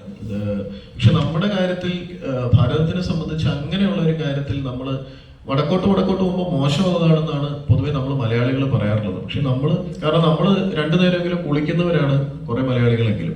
അപ്പം നമ്മളെ സംബന്ധിച്ച് സിവിക് സെൻസ് ഇനി പഠിപ്പിക്കേണ്ടതുണ്ടോ എന്നുള്ളൊരു ചോദ്യമുണ്ട്. പക്ഷേ ഇപ്പം നേരത്തെ പറഞ്ഞ പോലെ ഇൻഡസ്ട്രിയൽ വേസ്റ്റ്, ഇപ്പം അവനവന്റെ വീട്ടിലെ വേസ്റ്റ് നമുക്ക് ഒരു പരിധി വരെ മാനേജ് ചെയ്യാൻ കുറച്ച് പ്രബുദ്ധരായ മലയാളികളെങ്കിലും തയ്യാറായിട്ടുണ്ടാവാം, ഇല്ലെന്ന് പറയാൻ പറ്റുന്നില്ല. പക്ഷെ ഇൻഡസ്ട്രിയൽ വേസ്റ്റ് പോലെയുള്ള കാര്യങ്ങളിൽ നമ്മൾ ഒരു മയവും കൂടാതെ, ഇപ്പം നേരത്തെ പറഞ്ഞ പോലെ ചിക്കൻ വേസ്റ്റ്, ഇങ്ങനെയുള്ള കാര്യത്തിൽ ഒരു ദാക്ഷിണ്യവും കൂടാതെ, ഈയിടെ കോഴിക്കോട് സൈഡിലൊരു കലാപത്തിന്റെ വക്കിലേക്ക് വരെ പോയി കാര്യങ്ങൾ. അപ്പൊ അങ്ങനെയുള്ള കാര്യങ്ങളിൽ നമ്മളിപ്പോഴും വളരെ വളരെ ഒരു ആർക്കൈക് മോഡലിൽ പഴയ രീതിയിൽ തന്നെ നിൽക്കുന്നതായിട്ടാണ് തോന്നുന്നത്. അനീസ്, ഈ കേരള വേസ്റ്റ് മാനേജ്മെന്റ് ശരിക്കും എന്താണ് ചെയ്യുന്നത്? എന്താണ് അതിന്റെ പ്രവർത്തനം? കേരള വേസ്റ്റ് മാനേജ്മെന്റ് 5 വർഷം മുമ്പ് ജസ്റ്റ് ഒരു ആക്രി പോലെ തന്നെയായിരുന്നു. സാധനം എടുക്കുന്നവർക്ക് അവിടെ നിന്ന് വാങ്ങിക്കുന്നു, ഇവിടെ കൊടുക്കുന്നു, അതുപോലെ ഒരു മോഡലായിരുന്നു. അപ്പോൾ 2021 എൻ്റെ സാർ EP തിരുമേനി സാറ് എന്നെ വിളിച്ചിട്ട് ബ്രഹ്മപുരം ഒരു പ്രോജക്റ്റ് നമുക്ക് ചെയ്യണം. അപ്പോൾ ഞാൻ മൈസൂരിലാണ് വർക്ക് ചെയ്യുന്നുണ്ടായിരുന്നു. മൈസൂർ സിറ്റി കോർപ്പറേഷൻ്റെ ഒരു ഭാഗമായിട്ട്, വേസ്റ്റ് മാനേജ്മെൻറ്റിൻ്റെ ഒരു ഭാഗമായിട്ട് വർക്ക് ചെയ്യായിരുന്നു. അപ്പോൾ വിളിച്ചിട്ട് ഇങ്ങനെ ഒന്ന് ബ്രഹ്മപുരം കാണണം അപ്പം എന്ന് വിളിച്ചിട്ടുണ്ടായിരുന്നു. അപ്പോൾ ഞാൻ മൈസൂരിലൊക്കെ വർക്ക് ചെയ്യുമ്പോൾ, മൈസൂർ 4 കൊല്ലമായിട്ട് തുടർച്ചയായിട്ട് സ്വച്ഛ് ഭാരത്തിൽ ക്ലീനസ്റ്റ് സിറ്റി അവാർഡ് വാങ്ങിച്ചിരിക്കുന്ന ഒരു സിറ്റിയാണ്. അപ്പം ഞാൻ വന്നത് കൊച്ചി കോർപ്പറേഷനിൽ ബ്രഹ്മപുരം നോക്കുമ്പോൾ ഇങ്ങനെ മല പോലെ നിൽക്കുന്നു. ഞാൻ തുടക്കം കണ്ടു, കുറച്ചും കൂടി ഉള്ളിൽ പോയി കണ്ടു, കുറച്ചും കൂടി ഉള്ളിൽ പോയി കണ്ടു. പക്ഷെ കണ്ടുകൊണ്ടിരിക്കുമ്പോൾ ഇഷ്ടംപോലെ കാണാനുണ്ടെന്ന് തോന്നി. അപ്പോൾ അന്ന് ആ സമയത്ത് ആ ഒരു പ്രൊജക്റ്റ് നമ്മളൊരു കൊച്ചി കോർപ്പറേഷനിൽ നമ്മൾ സബ്മിറ്റ് ചെയ്തതാണ്. പക്ഷെ നമുക്കത് അന്നായില്ല. പക്ഷെ രണ്ടാമതൊരു കൊച്ചി കോർപ്പറേഷനിൽ ഈ ബ്രഹ്മപുരം കത്തിയ ശേഷം അത് നമ്മുടെ കയ്യിലേക്ക് തന്നെ വരുമ്പോൾ, അന്ന് ബ്രഹ്മപുരം കണ്ടപ്പോൾ ഒരു പേടിയായിരുന്നു നമുക്ക്. പിന്നീട് നമുക്ക് ഇത് എങ്ങനെ ഹാൻഡിൽ ചെയ്യുന്നുള്ളൊരു ഇഷ്യൂ ഉണ്ടായിരുന്നു. പക്ഷെ അന്ന് നമ്മുടെ കൂട്ടത്തിലുണ്ടായിരുന്ന സാറും വർക്കേഴ്സും അതിനായിട്ടുള്ള മെമ്പേഴ്സും കാര്യങ്ങളൊക്കെ ഇത് നമുക്ക് ചെയ്യാൻ പറ്റുന്ന കാര്യങ്ങളാണ്. അന്ന് പ്രശ്നമായ ശേഷം നമുക്കൊരു കൊച്ചി കോർപ്പറേഷനിൽ നമുക്കൊരു ടെൻഡർ ഉണ്ടായിരുന്നു. അതിൽ പാർട്ടിസിപ്പേറ്റ് ചെയ്ത് 2-3 ഡിവിഷനായിരുന്നു എനിക്ക് ആദ്യം തന്നത്. 3 ഡിവിഷനുകളിൽ രാത്രി ഇല്ലാതെ പകലില്ലാതെ പോയി വേസ്റ്റ് എടുക്കുക. ഞങ്ങൾ സാറുമാർ പോലും വന്നു രാത്രി അവിടെ നിന്ന് നോക്കി കാര്യങ്ങളൊക്കെ. ഒരു പാർട്ട്നേഴ്സാണ്. എത്ര പേരുണ്ട് മൊത്തം? പാർട്ട്നേഴ്സ് 4 പേരാണ്. അതായത് EP തിരുമല ജീവനക്കാരന് 150 ജീവനക്കാർ നിലവിലുണ്ട്. എറണാകുളം ജില്ല മാത്രം? എറണാകുളം ജില്ല മാത്രം. ആദ്യം തുടക്കകാലത്ത് 30-35 പേര് മാത്രം ഉണ്ടായിരുന്നതാണ്. ഇപ്പൊ 150 പേരുണ്ട്. 43 ഡിവിഷൻ കൊച്ചി കോർപ്പറേഷനിൽ എടുക്കുന്നുണ്ട്. അന്ന് നമ്മൾ എടുക്കുന്ന സമയത്ത് രാത്രി പകരം എടുത്ത് മാറ്റിയ സമയം നമുക്ക് മാറ്റാൻ പറ്റാത്ത അവസ്ഥയായിരുന്നു. പക്ഷെ ഇന്ന് അങ്ങനെയല്ല. ഇന്ന് നമുക്ക് ഏകദേശം നേരത്തെ കംപ്ലീറ്റ് കാര്യങ്ങളൊക്കെ ചെയ്താലുണ്ട്. ഇനിയും നമുക്ക് കുറച്ചുകൂടി സ്പീഡായിട്ട് വർക്ക് ചെയ്യാനുള്ള ആവശ്യമുണ്ട്. അതും നമ്മൾ ചെയ്തുകൊണ്ടിരിക്കുന്നുണ്ട്. ഇപ്പോൾ നിലവിൽ നമ്മൾ എങ്ങനെ ചെയ്യുന്നത് വെച്ച് കഴിഞ്ഞാൽ ഹരിതകർമ്മസേന കളക്ട് ചെയ്യുന്ന വേസ്റ്റ് ഒരു കളക്ഷൻ പോയിന്റിലേക്ക് എത്തിക്കുന്നു. അവിടെ നിന്ന് നമ്മൾ W കേരള വണ്ടി വിറ്റ് നമ്മൾ ലോഡ് ചെയ്ത് നമ്മുടെ MCFിലേക്ക് കൊണ്ടുവന്ന ശേഷം അത് പ്ലാസ്റ്റിക് തരംതിരിച്ച ശേഷം റീസൈക്കിൾ ചെയ്യാൻ പറ്റുന്ന പ്ലാസ്റ്റിക് റീസൈക്ലിങ്ങിലേക്കും അതല്ലാത്ത വേസ്റ്റുകൾ നമ്മൾ സിവിൽ പ്ലാന്റ്സിലേക്ക് ബെയിൽ ചെയ്ത് അയച്ചു കൊടുക്കുകയാണ് ചെയ്യുന്നത്. പറയുമ്പോൾ അത് പ്ലാസ്റ്റിക് റീസൈക്ലിംഗ് പറയുമ്പോൾ അത് കേരളത്തിൽ തന്നെയാണോ അതോ? നമുക്ക് കേരളത്തില് റീസൈക്ലിംഗ് പ്ലാന്റ്സ് ഇല്ല ശരിക്കും പറഞ്ഞാൽ. അതിൽ ഒരുപാട് പരിമിതികളുണ്ട്. കേരളത്തില് ഒരുപാട് പൊല്യൂഷൻ ബോർഡിന്റെ നോംസും കാര്യങ്ങളൊക്കെ ഒരുപാട് ഇഷ്യൂസും കാര്യങ്ങളൊക്കെ ഉണ്ട്. പക്ഷെ ഇപ്പൊ നമ്മൾ നിലവിൽ ചെയ്തുകൊണ്ടിരിക്കുന്നത് തമിഴ്നാട്ടിലേക്കും കർണാടകയിലേക്കും കൂടുതലും നോർത്ത് ഇന്ത്യയിലേക്കാണ് നമ്മൾ റീസൈക്ലിംഗിലുള്ള പ്ലാസ്റ്റിക് അയച്ചുകൊണ്ടിരിക്കുന്നത്. നോൺ റീസൈക്ലിംഗ് പ്ലാസ്റ്റിക്സ് എല്ലാം നമ്മൾ സിവിൽ പ്ലാന്റ്സ് തമിഴ്നാട്, ആന്ധ്ര, അതിനായിട്ടുള്ള തെലങ്കാന ആ ഭാഗങ്ങളിലൊക്കെ അയച്ചുകൊണ്ടിരിക്കുന്നത്. റീസൈക്കിൾ പ്ലാന്റ് കേരളത്തിൽ അത്യാവശ്യമാണ്. പക്ഷേ അതിന്റെ നോംസ് നമുക്ക് വളരെ ടഫായിരുന്നു. ഇപ്പം നിലവിൽ നമുക്ക് പ്ലാന്റ് നമുക്കുണ്ട്. പക്ഷെ ഇവിടെയല്ല, കർണാടകയിലാണ്. അത് നമ്മുടെ ഒരു കസിൻ്റെ ഒരു പ്ലാന്റാണ്. PET ബോട്ടിൽ പ്ലാന്റ് ആണ്. Daily 20 ton PET bottles recycle ചെയ്യാൻ പറ്റും ആ പ്ലാന്റിൽ. ഏകദേശം നമ്മൾ കൊച്ചിൻ്റെ ഒരു 20% PET ബോട്ടിൽസ് ഒരു ദിവസം അവിടെ റീസൈക്കിൾ ചെയ്യാൻ വരുന്നുണ്ട്. അത് നമ്മൾ റീസൈക്കിൾ ചെയ്തിട്ട് നമ്മൾ ഫാബ്രിക്സ്, ഷൂസ്, ബാഗ്സ് അങ്ങനെയുള്ള കാര്യങ്ങൾ ഡൈവേർട്ട് ആയിട്ട് വരുന്നത്. പക്ഷേ അങ്ങനെയുള്ള പ്ലാന്റ് നമ്മൾ കേരളത്തിലില്ല പറയുമ്പോൾ ഒന്നാമത്തത് സങ്കടമാണ്. രണ്ടാമത് കോസ്റ്റ് ഒരുപാട് നമ്മൾ പുറത്തേക്ക് പോകുമ്പോൾ ട്രാൻസ്പോർട്ട് കോസ്റ്റ് അതൊക്കെ നമ്മൾ കൺവേർട്ട് ചെയ്യുമ്പോൾ ലോസിലേക്കാണ് നമുക്ക് നീങ്ങി പോയിക്കൊണ്ടിരിക്കുന്നത്. പക്ഷേ വേറെ സംസ്ഥാനങ്ങൾ വരുമ്പോൾ അങ്ങനെയുള്ള ഇഷ്യൂ ഒന്നുമില്ല. അവിടെ തന്നെ കൊടുക്കുമ്പോൾ അതിൻ്റെ ട്രാൻസ്പോർട്ടേഷൻ കോസ്റ്റ്, ഹാൻഡ്ലിംഗ് കോസ്റ്റ്, ബാക്കിയുള്ള ചാർജസ് ഒക്കെ വളരെ കുറവാണ്. ടീച്ചറിന് എന്തോ വാല്യൂഡ് ചെയ്യാനുണ്ട്? നല്ലോണം ഉണ്ട്. എന്താ വെച്ചാൽ ഞാനൊരു 10-15 വർഷം ഇതിന്റെ പുറകെ നടക്കുന്ന ആളാണ്. ഇത് എങ്ങനെ അവസാനം എവിടെ എത്തുന്നു? അപ്പൊ 2 കാര്യം ഞാൻ പറയാം. ഒന്ന്, ഞാൻ ഇങ്ങനെ ഈ നമ്മൾ കൊടുക്കുന്ന പ്ലാസ്റ്റിക് ഇത് എവിടെ എത്തുന്നു എന്നുള്ളൊരു അനാലിസിസ് ട്രൈ ചെയ്യാൻ നോക്കി.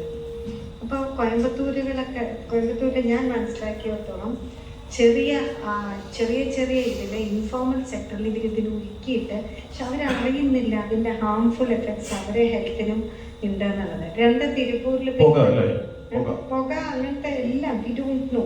അതിനൊരു സയന്റിഫിക് സ്റ്റഡി ഞാൻ ഇതുവരെ കണ്ടിട്ടില്ല. 2, തിരുപ്പൂരിൽ ഈ പെറ്റ് ബോട്ടിൽസിൻ്റെ ഒക്കെ ഇത് കൊണ്ട് അവിടെ വളരെയധികം വാട്ടർ പൊല്യൂഷൻ കാരണം ആൾക്കാർ പ്രൊട്ടസ്റ്റ് ചെയ്തിട്ടുണ്ടെന്ന് ഞാൻ കേട്ടിട്ടുണ്ട്. അപ്പൊ കേരളയിൽ നമുക്കിത് എപ്പോഴും എൻവയോൺമെന്റൽ സ്റ്റാൻഡേർഡ്സ്, അതുകൊണ്ടാണ് ഞാൻ പറഞ്ഞത് നമ്മളെപ്പോഴും റിഡക്ഷൻ നമുക്കൊരു പെർമനന്റ് സൊല്യൂഷൻ ഇല്ല എന്നുള്ളത് ആണ്. നമ്മൾ റിഡക്ഷൻ ആണത്. ഇനി ഇത് മാത്രമല്ല കേട്ടോ, ഞാൻ ഒരു കാര്യം കൂടെ ഞാനിപ്പം പറയാം. ഞാനിപ്പം നമ്മുടെ കേരള ഇൻസ്റ്റിറ്റ്യൂട്ട് ഓഫ് ലേബർ ഇക്കണോമിക്സിന് ഒരു പേപ്പർ എഴുതി കൊടുത്തതല്ലോ, സർക്കുലർ ഇക്കോണമി എന്നുള്ളത്. ഇതുവരെ നമ്മളിപ്പോഴും മുഴുവൻ സംസാരിക്കുന്നത് വേസ്റ്റ് മാനേജ്മെന്റ് എന്നുള്ള ആംഗിളാണ്. പക്ഷേ അവിടെ ഒരു വലിയൊരു പോയിന്റ് എനിക്ക് കൊച്ചിനെ കുറിച്ച് പറയാനുള്ളൊരിതാണ്. എന്താ വെച്ചാൽ നമ്മളെപ്പോഴും റിസോഴ്സസിനെ വേസ്റ്റ് എന്നുള്ള ആംഗിളിലാണ് ആഗ്രഹിക്കുന്നത്. പക്ഷെ വേസ്റ്റ് മാത്രമല്ല, മൊബൈൽ എടുത്ത് നോക്കിക്കോളൂ. We are only talking about, ഇതുവരെ നമ്മൾ plastic waste, sanitary waste, organic waste പറഞ്ഞുള്ളൂ. ഇലക്ട്രോണിക് വേസ്റ്റ് ഉണ്ട്. അപ്പോൾ ഈ ഒരു മൊബൈൽ എടുത്ത് നോക്കിയാൽ ഇതിനകത്ത് ഇത് നമ്മുടെ കേടുവെന്നോ വിചാരിക്കും. ഇതിനകത്ത് വേസ്റ്റ് മാത്രമല്ല ഒരു പ്രശ്നം. ഇനി നമ്മൾ വേറെ മൊബൈൽ ഉണ്ടാക്കണമെങ്കിൽ ഇതിനകത്തുള്ള ഗോൾഡ്, കാഡ്മിയം, ഇങ്ങനത്തെ എല്ലാ മെറ്റൽസും നമുക്ക് ആദ്യം ഉണ്ടാക്കണം. അപ്പോൾ പറയുന്നത് യൂറോപ്പ് പറയുന്നത്, ഇന്ത്യ പറയുന്നത്, ഇങ്ങനെ വളർച്ച വന്നാൽ നമുക്ക് റിസോഴ്സ്, പുതിയ സാധനങ്ങൾ ഉണ്ടാക്കാനുള്ള റിസോഴ്സസ് ഇല്ല. അപ്പോൾ റിസോഴ്സ് സ്ട്രെസ് ഉണ്ടാവും. അപ്പം ഇതിനെ നമുക്ക് ഈ മൊബൈലിനെ തന്നെ റീമാനുഫാക്ചർ ചെയ്യാമോ, റീഫർബിഷ് ചെയ്യാമോ? അപ്പം ഈ ഒരു ഐഫോൺ ആണെങ്കിൽ ഐഫോണിൻ്റെ ഒരു റീമാനുഫാക്ചറിങ് യൂണിറ്റ് തുടങ്ങാവുന്നതാണ്. അപ്പം വെസ്റ്റേൺ കൺട്രീസ് ഇപ്പം സർക്കുലർ ഇക്കോണമി എന്നും പറഞ്ഞ് റിപ്പയർ ഷോപ്പുകൾ തുടങ്ങുകയാണ്. അപ്പം ഞാൻ സത്യം പറഞ്ഞ് ആലോചിച്ചു, ഞങ്ങളുടെ കോളേജിൻ്റെ മുന്നിൽ ഒരാളുണ്ട്, നമ്മുടെ ചെരുപ്പ് നന്നാക്കുന്നു, കുട നന്നാക്കുന്നു. പണ്ടൊക്കെ നമ്മളിത് നന്നാക്കിക്കും. പക്ഷെ അവിടെ ഒരു കഥ എനിക്ക് പറയാനുള്ളത്, അദ്ദേഹം അത് ചെയ്യുന്നത് ജീവിത മാർഗമായിട്ട്, നമ്മളത് ചെയ്തിരുന്നത് നമ്മുടെ ഒരു പോവർട്ടി കാരണം നമ്മൾ പൈസ ലാഭിക്കാൻ വേണ്ടി ചെയ്തിരുന്നത്. ഇപ്പോഴുള്ള പ്രശ്നം എന്താ വെച്ചാൽ എല്ലാവർക്കും പണമായപ്പോൾ ഈ റിപ്പയർ ചെയ്യുക, റീയൂസ് ചെയ്യുക എന്നുള്ളത് ഇല്ലാതെ അന്യാധീനപ്പെട്ടു പോകുന്നു.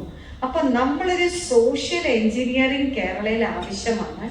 ഈ വെസ്റ്റേൺ കൺട്രീസ് റിപ്പയർ ഷോപ്പ് തിരിച്ചു കൊണ്ടുവരാൻ നോക്കുകയാണ്. നമ്മുടെ ഉള്ള സാധനങ്ങളെ നമുക്ക് ക്ലോക്ക് നന്നാക്കുന്ന സ്ഥലങ്ങളുണ്ട്, വാച്ച് നന്നാക്കുന്ന സ്ഥലമുണ്ട്, ബാഗ് നന്നാക്കുന്ന സ്ഥലമുണ്ട്. ഇതെല്ലാം നമ്മൾ ഉപയോഗിക്കാതെ അന്യാധീനപ്പെട്ടു പോകുന്നതിന് മുമ്പ് നമ്മളൊരു സോഷ്യൽ എഞ്ചിനീയറിങ് ചെയ്യണം. ഈ റിപ്പയർ ആൻഡ് റീയൂസ് പണ്ട് നമ്മൾ എന്തുകൊണ്ടാണ് പൈസ ഇല്ലാത്തത് കൊണ്ട് നമ്മൾ ചെയ്തു.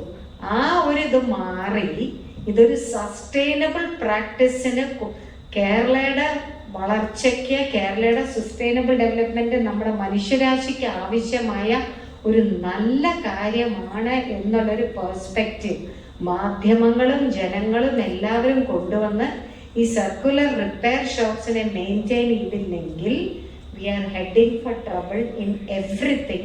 And second is, ഇങ്ങനെ ചെയ്താൽ വളരെയധികം ജോലി സാധ്യതകൾ കേരളയിലുണ്ടാകും. ഒരു സോഷ്യൽ എഞ്ചിനീയറിംഗ് എന്ന് പറയുന്നത് വളരെ വളരെ ഇമ്പോർട്ടൻ്റ് ആയ കാര്യം. നമ്മളിപ്പോഴെല്ലാം അധികവും സംസാരിച്ചത് കൂടുതലും ഒരു കുടുംബത്തിൽ ഉണ്ടാവേണ്ട അല്ലെങ്കിൽ ഒരു വ്യക്തി ചെയ്യേണ്ട മാറ്റങ്ങളാണ്. ഇപ്പം നേരത്തെ ശ്രീ അജിത് കുമാർ പറഞ്ഞ ഒരു പോലെ ജനസാന്ദ്രത ഏറിയ ഒരു സംസ്ഥാനത്ത് ഇതുമായി ബന്ധപ്പെട്ട ടോക്സിക് എലമെന്റ്സ് വമിക്കുന്ന പുക, ഇപ്പം നമുക്കറിയാം കൊച്ചി തന്നെ എടുത്തു. കൊച്ചി തന്നെ ഇപ്പം മട്ടാഞ്ചേരി സൈഡൊക്കെ എന്ന് പറഞ്ഞു കഴിഞ്ഞാൽ ജനസാന്ദ്രത വളരെ കൂടിയ ഒരു സ്ഥലമാണ്. തൊട്ടിപ്പുറത്ത് നമ്മുടെ എടയാർ അല്ലെങ്കിൽ ഇങ്ങോട്ട് എടുത്തു കഴിഞ്ഞ് കഴിഞ്ഞാൽ ഇരുമ്പനം വരെയുള്ള മേഖലകളിൽ BPCL ഉൾപ്പെടെയുള്ള കമ്പനികളുണ്ട്. അതിനിടയിലാണ് ബ്രഹ്മപുരം പ്രശ്നം ഉണ്ടായത്. അപ്പം അങ്ങനെ നോക്കുകയാണെങ്കിൽ ഒരു ഞാൻ കടുത്ത വാക്കുകൾ പറയുന്നില്ല, പക്ഷെ എങ്കിൽ പോലും വളരെ വളരെ ശ്രദ്ധിച്ച് കൈകാര്യം ചെയ്യേണ്ട ഒരു ഏരിയയാണ് ഈ ഇൻഡസ്ട്രിയൽ പൊല്യൂഷൻ. അപ്പൊ അതിനെക്കുറിച്ച് എന്താണ് ഇതുവരെ എത്തി? ഇപ്പൊ നേരത്തെ പറഞ്ഞ പോലെ ഉദ്യോഗസ്ഥ അനാസ്ഥയും കൂടെ ഒരു സാഹചര്യത്തിൽ ഉണ്ടായി ഉരുത്തിരിഞ്ഞ് വരുമ്പോൾ നമ്മളത് ഒരു ഭാവിയിലേക്ക് നോക്കുമ്പോൾ വലിയ വലിയ പ്രശ്നങ്ങളിലേക്ക് ഒരുപക്ഷെ ഇത് വിരൽ ചൂണ്ടുന്നില്ലേ?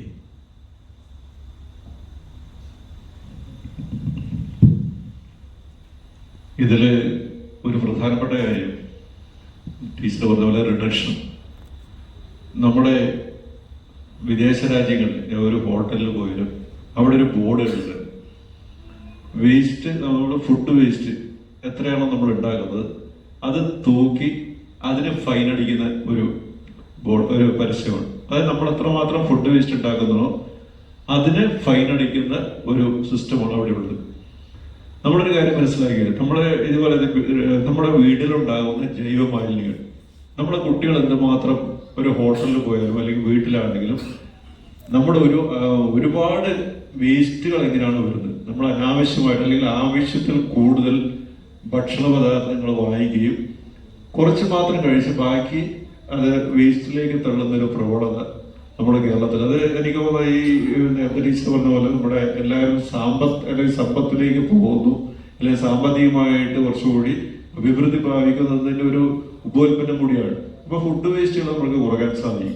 ഈ ഒരു ബോധവൽക്കരണം നമ്മുടെ വീടുകളിൽ തുടങ്ങിയ നമ്മുടെ വീടുകളിൽ ജൈവ മാലിന്യങ്ങൾ, ഫുഡ് വേസ്റ്റുകളൊക്കെ വളരെയധികം കുട്ടികളിൽ അടക്കം വളരെയധികം കുറയ്ക്കാൻ സാധിക്കും. അങ്ങനെ ഒരു ബോധവൽക്കരണം നമ്മൾ തീർച്ചയായിട്ടും വേണം.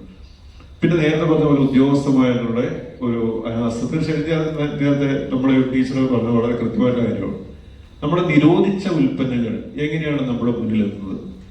നമ്മൾ പല കാര്യങ്ങളും, നമ്മളിപ്പോൾ പ്ലാസ്റ്റിക് ബോട്ടിൽ 300 ml ഉള്ള പ്ലാസ്റ്റിക് ബോട്ടിൽ അടക്കം നിരോധിച്ചു. അത് നമ്മുടെ ഇപ്പൊ എല്ലാവരുടെയും സുലഭമാണ്. നമ്മുടെ കല്യാണ ഫംഗ്ഷനിലാണെങ്കിലും അല്ലെങ്കിൽ മറ്റ് ഫംഗ്ഷനിലൊക്കെ ആണെങ്കിലും ഇത് സുലഭമായി ലഭിക്കുന്നു. അതുപോലെ തന്നെ പേപ്പർ ഗ്ലാസുകൾ സുലഭമായി ലഭിക്കുന്നു. നമ്മുടെ കേരളത്തിൽ അതുപോലെ തന്നെ പ്രധാനപ്പെട്ട ഒരു മാലിന്യം ക്രിയേറ്റ് ചെയ്യുന്ന ഒരു സംവിധാനമാണ് റെയിൽവേ. നമ്മൾ നോക്കിയാൽ മനസ്സിലാവും. റെയിൽവേ പ്ലാറ്റ്ഫോമിലും അതുപോലെ തന്നെ പ്ലാറ്റ്ഫോമിൽ അല്ലെങ്കിൽ റെയിൽവേ പോകുന്ന റൂട്ട് നോക്കിയാൽ അതിൽ അനിയന്ത്രിതമായിട്ടുള്ള ഇത്തരം പ്ലാസ്റ്റിക് ബോട്ടിലുകളും പ്ലാസ്റ്റിക് കപ്പുകളും അല്ലെങ്കിൽ പേപ്പർ മാലിന്യങ്ങളൊക്കെ നമുക്ക് കാണാൻ സാധിക്കും. അപ്പൊ അതൊക്കെ നമുക്ക് എങ്ങനെ നിയന്ത്രിക്കാൻ സാധിക്കും? അതൊക്കെ നമ്മുടെ കേരളത്തിലെ മണ്ണിലേക്കാണ് ഇറങ്ങിച്ചെല്ലുന്നത്. അതൊക്കെ നമുക്ക് എങ്ങനെ നിയന്ത്രിക്കാൻ സാധിക്കും എന്ന ഒരു ഗൗരവതരമായിട്ടുള്ള ചർച്ച നമ്മുടെ സൊസൈറ്റിയിൽ ഉണ്ടാകണം. പിന്നെ നേരത്തെ ഈ എയർ ക്വാളിറ്റി, നമ്മുടെ എയർ ക്വാളിറ്റി ഒക്കെ നമ്മൾ ഇപ്പം വൈറ്റിലേക്ക് വളരെ ആംബിയന്റ് എയർ ക്വാളിറ്റി ഒക്കെ വളരെ മോശമായിക്കൊണ്ടിരിക്കുകയാണ്. 200-ന് അടുപ്പിച്ചിട്ടാണ് ഇപ്പോഴുള്ള റീഡിംഗ് ഒക്കെ വരുന്നത്. അതൊക്കെ നമ്മളെ ഈ മോണിറ്റർ ചെയ്യേണ്ടത് അത്യാവശ്യമാണ്. അവിടെയാണ് ഈ ഉദ്യോഗസ്ഥന്മാരുടെയൊക്കെ ഒരു പ്രാധാന്യം, ഉദ്യോഗസ്ഥന്മാരുടെ ഈ കർത്തവ്യ പ്രാധാന്യം നമ്മൾ കാണുന്നത്.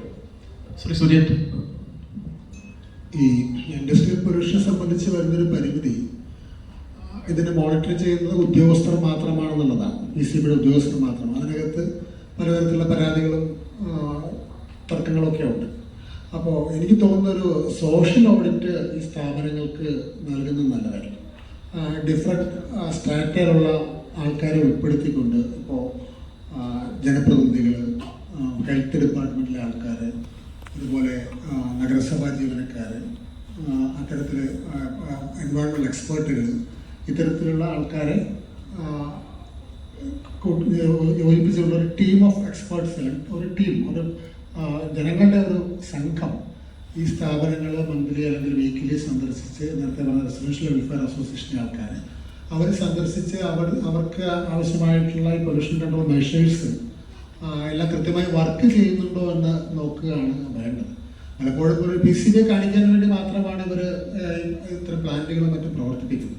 PCB ഇൻസ്പെക്ഷൻ, മന്ത്ലി ഇൻസ്പെക്ഷൻ കഴിഞ്ഞാൽ അവർ ഷട്ട് ഡൗൺ ചെയ്തിടും.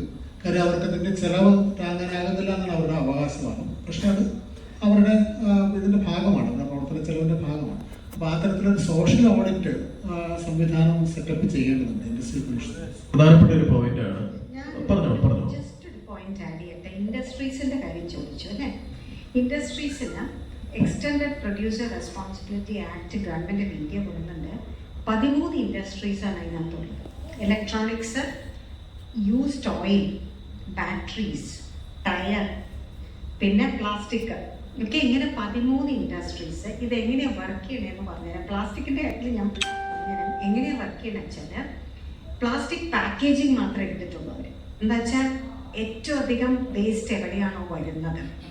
അപ്പം ഇപ്പം ടാറ്റയുടെ ഒരു കമ്പനി ഉണ്ട്, അവർ അല്ലെങ്കിൽ റിലയൻസ്, അവർ പ്ലാസ്റ്റിക് പാക്കേജിങ് 100 ടൺ ഉണ്ടാക്കുന്നുണ്ടെങ്കിൽ ആ 100 ടണ്ണും റീസൈക്കിൾ ചെയ്യാനോ ഡിസ്പോസലിനോ മാനേജ് ചെയ്യാനുള്ള റെസ്പോൺസിബിലിറ്റി അവർക്കുണ്ട്. അപ്പം അവർ ഇത്രയും ടണ്ണ് ഞങ്ങൾ മാനേജ് ചെയ്തു എന്നുള്ള സർട്ടിഫിക്കറ്റ് സെൻട്രൽ പൊല്യൂഷൻ കൺട്രോൾ ബോർഡിന്റെ സൈറ്റിൽ അപ്ലോഡ് ചെയ്യണം. അവർക്കിത് മാനേജ് ചെയ്യാൻ നടക്കാൻ പറ്റില്ല. അപ്പം അവരെന്ത് ചോദിച്ചാൽ, ഇപ്പോൾ പ്ലാസ്റ്റിക് വേസ്റ്റ് റീസൈക്ലേഴ്സ് അസോസിയേഷൻ കേരളനെ ചിലപ്പോൾ വിളിക്കും, ഞങ്ങൾക്ക് 100 ടണ്ണ് സൈക്കിൾ ചെയ്തു എന്നുള്ള സർട്ടിഫിക്കറ്റ് വേണം, ഇവരുടെ കയ്യിൽ നിന്ന് മേടിക്കും. അപ്പം ഇവർക്കും ഒരു ഇൻകമാണ് ഇവരത് ചെയ്യുന്നത്. അപ്പം ഇവർ കളക്ട് ചെയ്ത് റീസൈക്ലിങ്ങിന് ഹാൻഡ് ഓവർ ചെയ്യുമ്പോൾ ഒരു മാർക്കറ്റ് ഇവിടെ ഡെവലപ്പ് ചെയ്യണം. അപ്പം അവർക്ക് ഈ സർട്ടിഫിക്കറ്റ്സ് അവർ മേടിച്ച് ഈ സർട്ടിഫിക്കറ്റ് അവർ പൊല്യൂഷൻ കൺട്രോൾ ബോർഡിൻ്റെ സൈറ്റിൽ അപ്ലോഡ് ചെയ്യുന്നു. അതുമാതിരി ഇമ്പോർട്ടൻ്റ് ആയിട്ടുള്ള 13 സെക്ടേഴ്സിലും ഇത് വന്നിട്ടുണ്ട്. Batteries, electronic waste, used industrial oil, അങ്ങനത്തെ ചെലവ്. പക്ഷെ സ്ലോട്ടർ ഹൗസ് വേസ്റ്റ് ഞാൻ അത് കേരളത്തിനെ സംബന്ധിച്ച് നമ്മളിപ്പോൾ ഏറ്റവും ഇപ്പം പ്രത്യേകിച്ച് കൊച്ചിയെ സംബന്ധിച്ച് ഏറ്റവും അധികം നേരിടുന്ന ഒരു പ്രശ്നം ഈ കെമിക്കൽ ഹസാഡസ് വേസ്റ്റ് ഉണ്ടാക്കുന്ന സ്മോക്ക്. അത് ഇപ്പോൾ എയർ ക്വാളിറ്റിയുടെ കാര്യത്തിൽ ഡൽഹിയൊക്കെ എപ്പോഴും ചർച്ചാ വിഷയമായിട്ടുണ്ട്. അപ്പോൾ ഈയിടെയല്ല 2-3 കൊല്ലം മുമ്പ്, കോവിഡിന് മുമ്പാണ് ഞാനൊരു പത്രവാർത്ത വായിച്ച, ഏതോ ഒരു സ്റ്റുഡൻസ് സംഘടിപ്പിച്ച ഒരു സ്റ്റുഡൻസ് അല്ല, മെഡിക്കൽ സംഘം പഠിപ്പിച്ചതിൽ ഇരുമ്പനം മുതൽ ആ ഇൻഡസ്ട്രിയൽ ഏരിയയിൽ കുട്ടികൾക്കിടയിൽ ആസ്മ വർദ്ധിക്കുന്നു എന്നുള്ള ഒരു വാർത്ത ശ്രദ്ധയിൽപ്പെട്ടായിരുന്നു എയർ ക്വാളിറ്റിയുടെ കാര്യത്തിൽ. അപ്പം ഇത് നമ്മളും പതിയെ ഓരോ ദിവസവും പ്രൊഡക്ഷൻ കൂടിക്കൊണ്ടിരിക്കുകയല്ലേ. അപ്പം എയർ ക്വാളിറ്റിയുടെ കാര്യത്തിൽ നമ്മൾ വളരെ വളരെ താഴേക്ക് പോയിക്കൊണ്ടിരിക്കുന്നു എന്നുള്ളതാണ് ഇത് സൂചിപ്പിക്കുന്നത്. അതിൻ്റെ കൂടെ അത് കഴിഞ്ഞ് കഴിഞ്ഞിട്ടാണ് ബ്രഹ്മപുരം സംഭവമൊക്കെ ഉണ്ടായത്. അപ്പം ഇത് ഇങ്ങനെയുള്ള കാര്യങ്ങളിൽ ഒരു കളക്റ്റീവായ, നേരത്തെ ആദ്യം പറഞ്ഞ പോലെ ഒരു ഇന്റഗ്രേറ്റഡ് സിസ്റ്റം ഒക്കെ വന്നു കഴിഞ്ഞാൽ മാത്രമേ മുന്നോട്ട് പോകാൻ പറ്റത്തുള്ളൂ. ഏകദേശം നമുക്ക് അവസാനിപ്പിക്കാനുള്ള സമയമായി. ഒരു ഫൈനൽ പോയിന്റിലേക്ക് നമുക്ക് കിടക്കാം. ശ്രീ ഷിബു.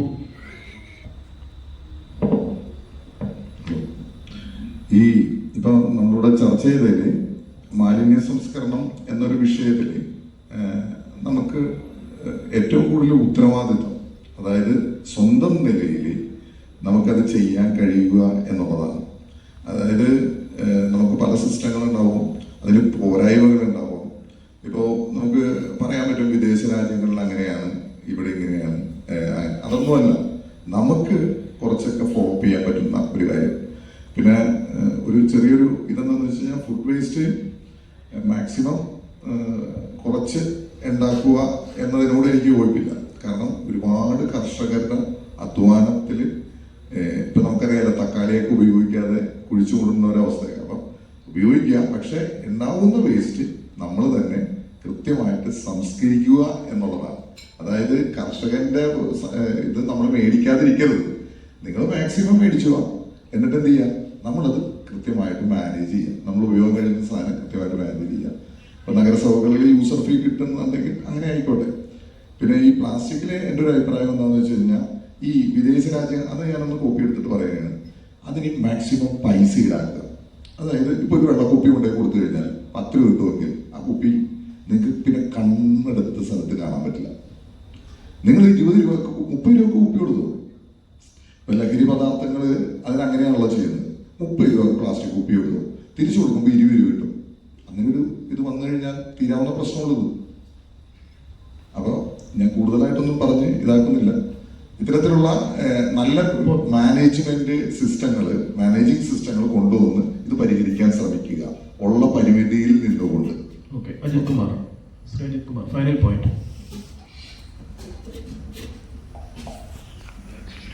വളരെ പ്രധാനപ്പെട്ട ഒരു പോയിന്റ്, നമ്മുടെ സോഷ്യൽ ഓഡിറ്റിംഗ് അത് കർശനമാകും. വിവിധ സംഘടനാ പ്രതിനിധികളെ ഉൾപ്പെടുത്തിക്കൊണ്ട് ഇതുമായി ബന്ധപ്പെട്ട ഒരു സോഷ്യൽ ഓഡിറ്റിംഗ് കർശനമാകണം.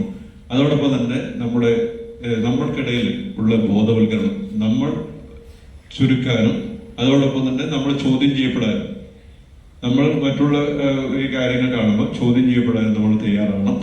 ഇത് തീർച്ചയായും ഒരു നല്ലൊരു മൂവ്മെന്റ് ഉണ്ടാക്കും. നമ്മുടെ കേരളം ഇതുപോലെ ക്ലീൻ കേരള ആക്കാനുള്ള ഒരു ശ്രമം തീർച്ചയായും നമ്മുടെ ഭാഗത്തുനിന്ന് ഉണ്ടാകും. തീർച്ചയായും ഇതിൽ പ്രത്യേകിച്ച് പറയാനുള്ളത്, ഇത് അവരുടെ റെസ്പോൺസിബിലിറ്റി ഇവരുടെ റെസ്പോൺസിബിലിറ്റി പറഞ്ഞിട്ട് നമുക്ക് ലാസ്റ്റ് ഒരാളെ നമ്മൾ ഇടാൻ പറ്റുന്നില്ല. നമുക്ക് ഇതെല്ലാവർക്കും റെസ്പോൺസിബിലിറ്റി, ഇൻഡസ്ട്രീസ് ആയിക്കോട്ടെ, സർക്കാർ ആയിക്കോട്ടെ, അല്ലെങ്കിൽ വേസ്റ്റ് മാനേജ്മെന്റ് കമ്പനീസ് ആയിക്കോട്ടെ, ജനങ്ങളായിക്കോട്ടെ, അതെല്ലാവരും കൂടി റെസ്പോൺസിബിലിറ്റി എടുത്ത് അതിനായിട്ടുള്ള കാര്യങ്ങൾ എല്ലാവരും കൂടി മാനേജ് ചെയ്ത് കഴിഞ്ഞാൽ സിമ്പിളായിട്ട് തീരാവുന്ന കാര്യങ്ങളേ ഉള്ളൂ. പക്ഷേ അത് അങ്ങോട്ടും ഇങ്ങോട്ടും പറയുമ്പോഴാണ് അതിങ്ങനെ വലിഞ്ഞ് വരുമ്പോൾ നമുക്കത് കറക്റ്റായിട്ട് പ്രോപ്പർ സൊല്യൂഷനായി കിട്ടാത്തത്. രണ്ടാമത് സസ്റ്റൈനബിലിറ്റി, നമുക്ക് സസ്റ്റൈനബിൾ ആയിട്ടുള്ള സൊല്യൂഷനാണ് വേണ്ടത്. ഇന്ന് ബോട്ടിൽ നമ്മൾ 10 രൂപ കൊടുത്തു, ഇത് എത്ര കാലം കൊടുക്കും എന്നുള്ളൊരു ഡൗട്ടാണ്. പക്ഷേ ഇത് സസ്റ്റൈനബിൾ ആയിട്ടുള്ള സൊല്യൂഷൻ കൊടുക്കുകയാണെന്നുണ്ടെങ്കിൽ നമുക്ക് തീർച്ചയായിട്ടും ഇത് 0 വേസ്റ്റിലേക്ക് എത്തിക്കാൻ പറ്റും. Teacher, final point. Final point ഇങ്ങനെ സംസാരിച്ചിരുന്നിട്ട് കാര്യമൊന്നുമില്ല. ആക്ഷൻ തന്നെ വേണം. Action from each of us, action from the government, action from everybody. Because ഇന്ന് എയർ പൊല്യൂഷനാണ് നമ്മുടെ ഏറ്റവും, ഞാൻ എപ്പോഴും ഒരു ക്വസ്റ്റ്യൻ, ഞാൻ ഹൈസ്കൂൾ ടീച്ചേഴ്സിന് ക്ലാസ് എടുക്കാൻ പോകാറുണ്ട്. ഞാൻ ചോദിക്കും, നിങ്ങൾക്ക് കൊറോണയാണോ പേടി, എയർ ക്രാഷ് ആണോ പേടി, ഫ്ലഡ് ആണോ പേടി, എയർ പൊല്യൂഷൻ ആണോ? കുറേ പേര് എയർ ക്രാഷ് എന്ന് പറയുന്നത് വെച്ചാൽ മനസ്സിലൊരു ഭീകരതയുണ്ട്. നമ്മൾ എയർ ക്രാഷ് കൊണ്ട് മരിക്കുന്ന പ്രോബബിലിറ്റി എന്ന് പറയുന്നത് വളരെ, പ്ലെയിനിൽ കയറിയാലല്ലേ മരിക്കുള്ളൂ, വളരെ കുറവാണ്. ബട്ട് 20% ജനങ്ങൾ ഇന്ന് മരിക്കുന്നത് എയർ പൊല്യൂഷനാണ്. നമ്മൾ ഇവിടെ 10 രൂപ 20 രൂപയും പിശുക്കി ഇരുന്ന് ഉള്ള പൈസ മുഴുവൻ ആസ്പത്രിയിൽ കൊണ്ടുപോയി കൊടുക്കാതിരിക്കണമെങ്കിൽ നമ്മൾ തന്നെ വിചാരിക്കണം. ആ ഒറ്റ പോയിന്റേ ഉള്ളൂ. ഞാൻ എപ്പോഴും പറയും, ഞാൻ ചെയ്യുന്നത് എനിക്കൊരു സെൽഫിഷ് ഇൻട്രസ്റ്റ് ഉണ്ട്. ഞാനും എൻ്റെ മകനും കൊച്ചിയിലാണ് ജീവിക്കുന്നത്. ആ ഒരു ബോധം എല്ലാവർക്കും ഉണ്ടാവണം. നമ്മൾ ഹോസ്പിറ്റലിൽ പൈസ ചെലവാക്കണോ, അതോ നമ്മൾ ഇത്രയെങ്കിലും ഒരു ഉത്തരവാദിത്തത്തോടു കൂടെ ബിഹേവ് ചെയ്യണം. As simple as that. Okay, Shri Sujith, താങ്കളെ സംബന്ധിച്ച് ചേർത്തലയിൽ ചെയ്തു വരുന്ന പ്രവർത്തനങ്ങൾ ഇപ്പോൾ ഒന്ന് പറയാം, കാരണം നമുക്ക് കുറച്ച് സമയം കൂടെ കിട്ടും തോന്നുന്നു. അതുപോലെ തന്നെ കുന്നംകുളത്ത് താങ്കൾ തുടങ്ങി വെച്ച വലിയ പദ്ധതികളുണ്ട്, അതിനെക്കുറിച്ച് ഒന്ന് പറയാം. ഓക്കെ, ഞാനതിൽ ടീച്ചർ പറഞ്ഞൊരു പ്രധാനപ്പെട്ട പോയിന്റ്, അത് കുറച്ചുകൂടി ഡിസ്കസ് ചെയ്തൊരു പോയിന്റാണ് ഈ സർക്കുലാരിറ്റി എന്ന് പറയുന്നത്. ഞാൻ പറയാൻ ആദ്യം ഉദ്ദേശിച്ചത് വിട്ടുപോയതാണ്. മുൻകാലങ്ങളിൽ നമ്മുടെ നാട്ടിലുണ്ടായിരുന്ന അല്ലെങ്കിൽ ലോകത്തുണ്ടായിരുന്ന ഒരു എക്കണോമിക് സിസ്റ്റം എന്ന് പറയുന്നത് ലീനിയർ എക്കോണമി എന്നുള്ള കാഴ്ചപ്പാടാണ്. ടേക്ക് യൂസ് ത്രോ എന്നുള്ളതായിരുന്നു ഒരു മുതലാളിത്ത സമ്പദ് വ്യവസ്ഥയുടെ ഭാഗമായിരുന്നു. പക്ഷെ അത് ലോകത്ത് വലിയ തരത്തിലുള്ള പ്രതിസന്ധികൾ ഉണ്ടാക്കി, വിഭവ പരിമിതികൾ ഉണ്ടാക്കി, സ്കേഴ്സിറ്റി ഉണ്ടാക്കിയപ്പോൾ മുതലാളിത്തം തന്നെ ഇങ്ങനെയൊരു പുതിയ സിസ്റ്റത്തിലേക്ക്, സർക്കുലാരിറ്റിയിലേക്ക് വരികയാണ്. ടേക്ക് യൂസ്, റീയൂസ്, റീസൈക്കിൾ എന്നുള്ള കോൺസെപ്റ്റിലേക്ക് വരികയാണ് ഉണ്ടായത്. ഇതിപ്പോൾ അത് യുണൈറ്റഡ് നേഷൻസ് അടക്കം അക്സെപ്റ്റ് ചെയ്തിരിക്കുന്ന ഒരു എക്കണോമിക് മോഡലാണ്. അതിനനുസരിച്ചാണ് ലോകരാജ്യങ്ങൾ ഇപ്പോൾ പ്രവർത്തിച്ചുകൊണ്ടിരിക്കുന്നത്. ഇന്ത്യയിലും കേരളത്തിലും ഒക്കെ ആ സിസ്റ്റം, ആ കോൺസെപ്റ്റ് വലുതായിട്ട് ചർച്ച ചെയ്ത് വരുന്നില്ല. അതിൻ്റെ ഭാഗമാണ് സസ്റ്റൈനബിലിറ്റി, സുസ്ഥിരത എന്ന് പറയുന്നത്. ഈ സർക്കുലർ എക്കോണമിയുടെ ഭാഗമാണ്. അപ്പോൾ ഇത്രേ ഉള്ളൂ. നിങ്ങൾ വേസ്റ്റ് മാനേജ്മെൻറ്റിലുള്ള 3R പ്രിൻസിപ്പിൾ നിങ്ങൾ കേട്ടിട്ടുണ്ടാവും. റെഡ്യൂസ്, റീയൂസ്, റീസൈക്കിൾ എന്ന് പറയുന്നത്. ടീച്ചർ പറഞ്ഞതുപോലെ സീറോ വേസ്റ്റ് ആകുന്നതിന് വേണ്ടിയിട്ട് നിങ്ങൾ വേസ്റ്റ് റെഡ്യൂസ് ചെയ്യണം. റെഡ്യൂസ് ചെയ്തിട്ട് മിച്ചം വരുന്ന വേസ്റ്റ് ഉണ്ടെങ്കിൽ റീയൂസ് ചെയ്യാൻ നമ്മൾ ശ്രമിക്കണം. ടീച്ചറുടെ ബാഗ് ഇവിടെ ഉണ്ട്, കണ്ണില്ലാതെ കാണിച്ചു. ബാഗിൻ്റെ അവിടെ വെച്ചു അല്ലേ? ആ ഇരിക്കുന്ന ബാഗ് ഒന്ന് പൊക്കി കാണിച്ചു. അത് വേസ്റ്റ് മെറ്റീരിയൽ നമ്മുടെ ഇതിൽ നിന്ന് ഉണ്ടാക്കിയിട്ടുള്ളതാണ്. നമ്മുടെ വേസ്റ്റ് തുണിത്തരങ്ങളിൽ നിന്ന് ഉണ്ടാക്കിയിട്ടുള്ള ബാഗാണ്. അതൊന്നും ഉയർത്തി കാണിച്ചു.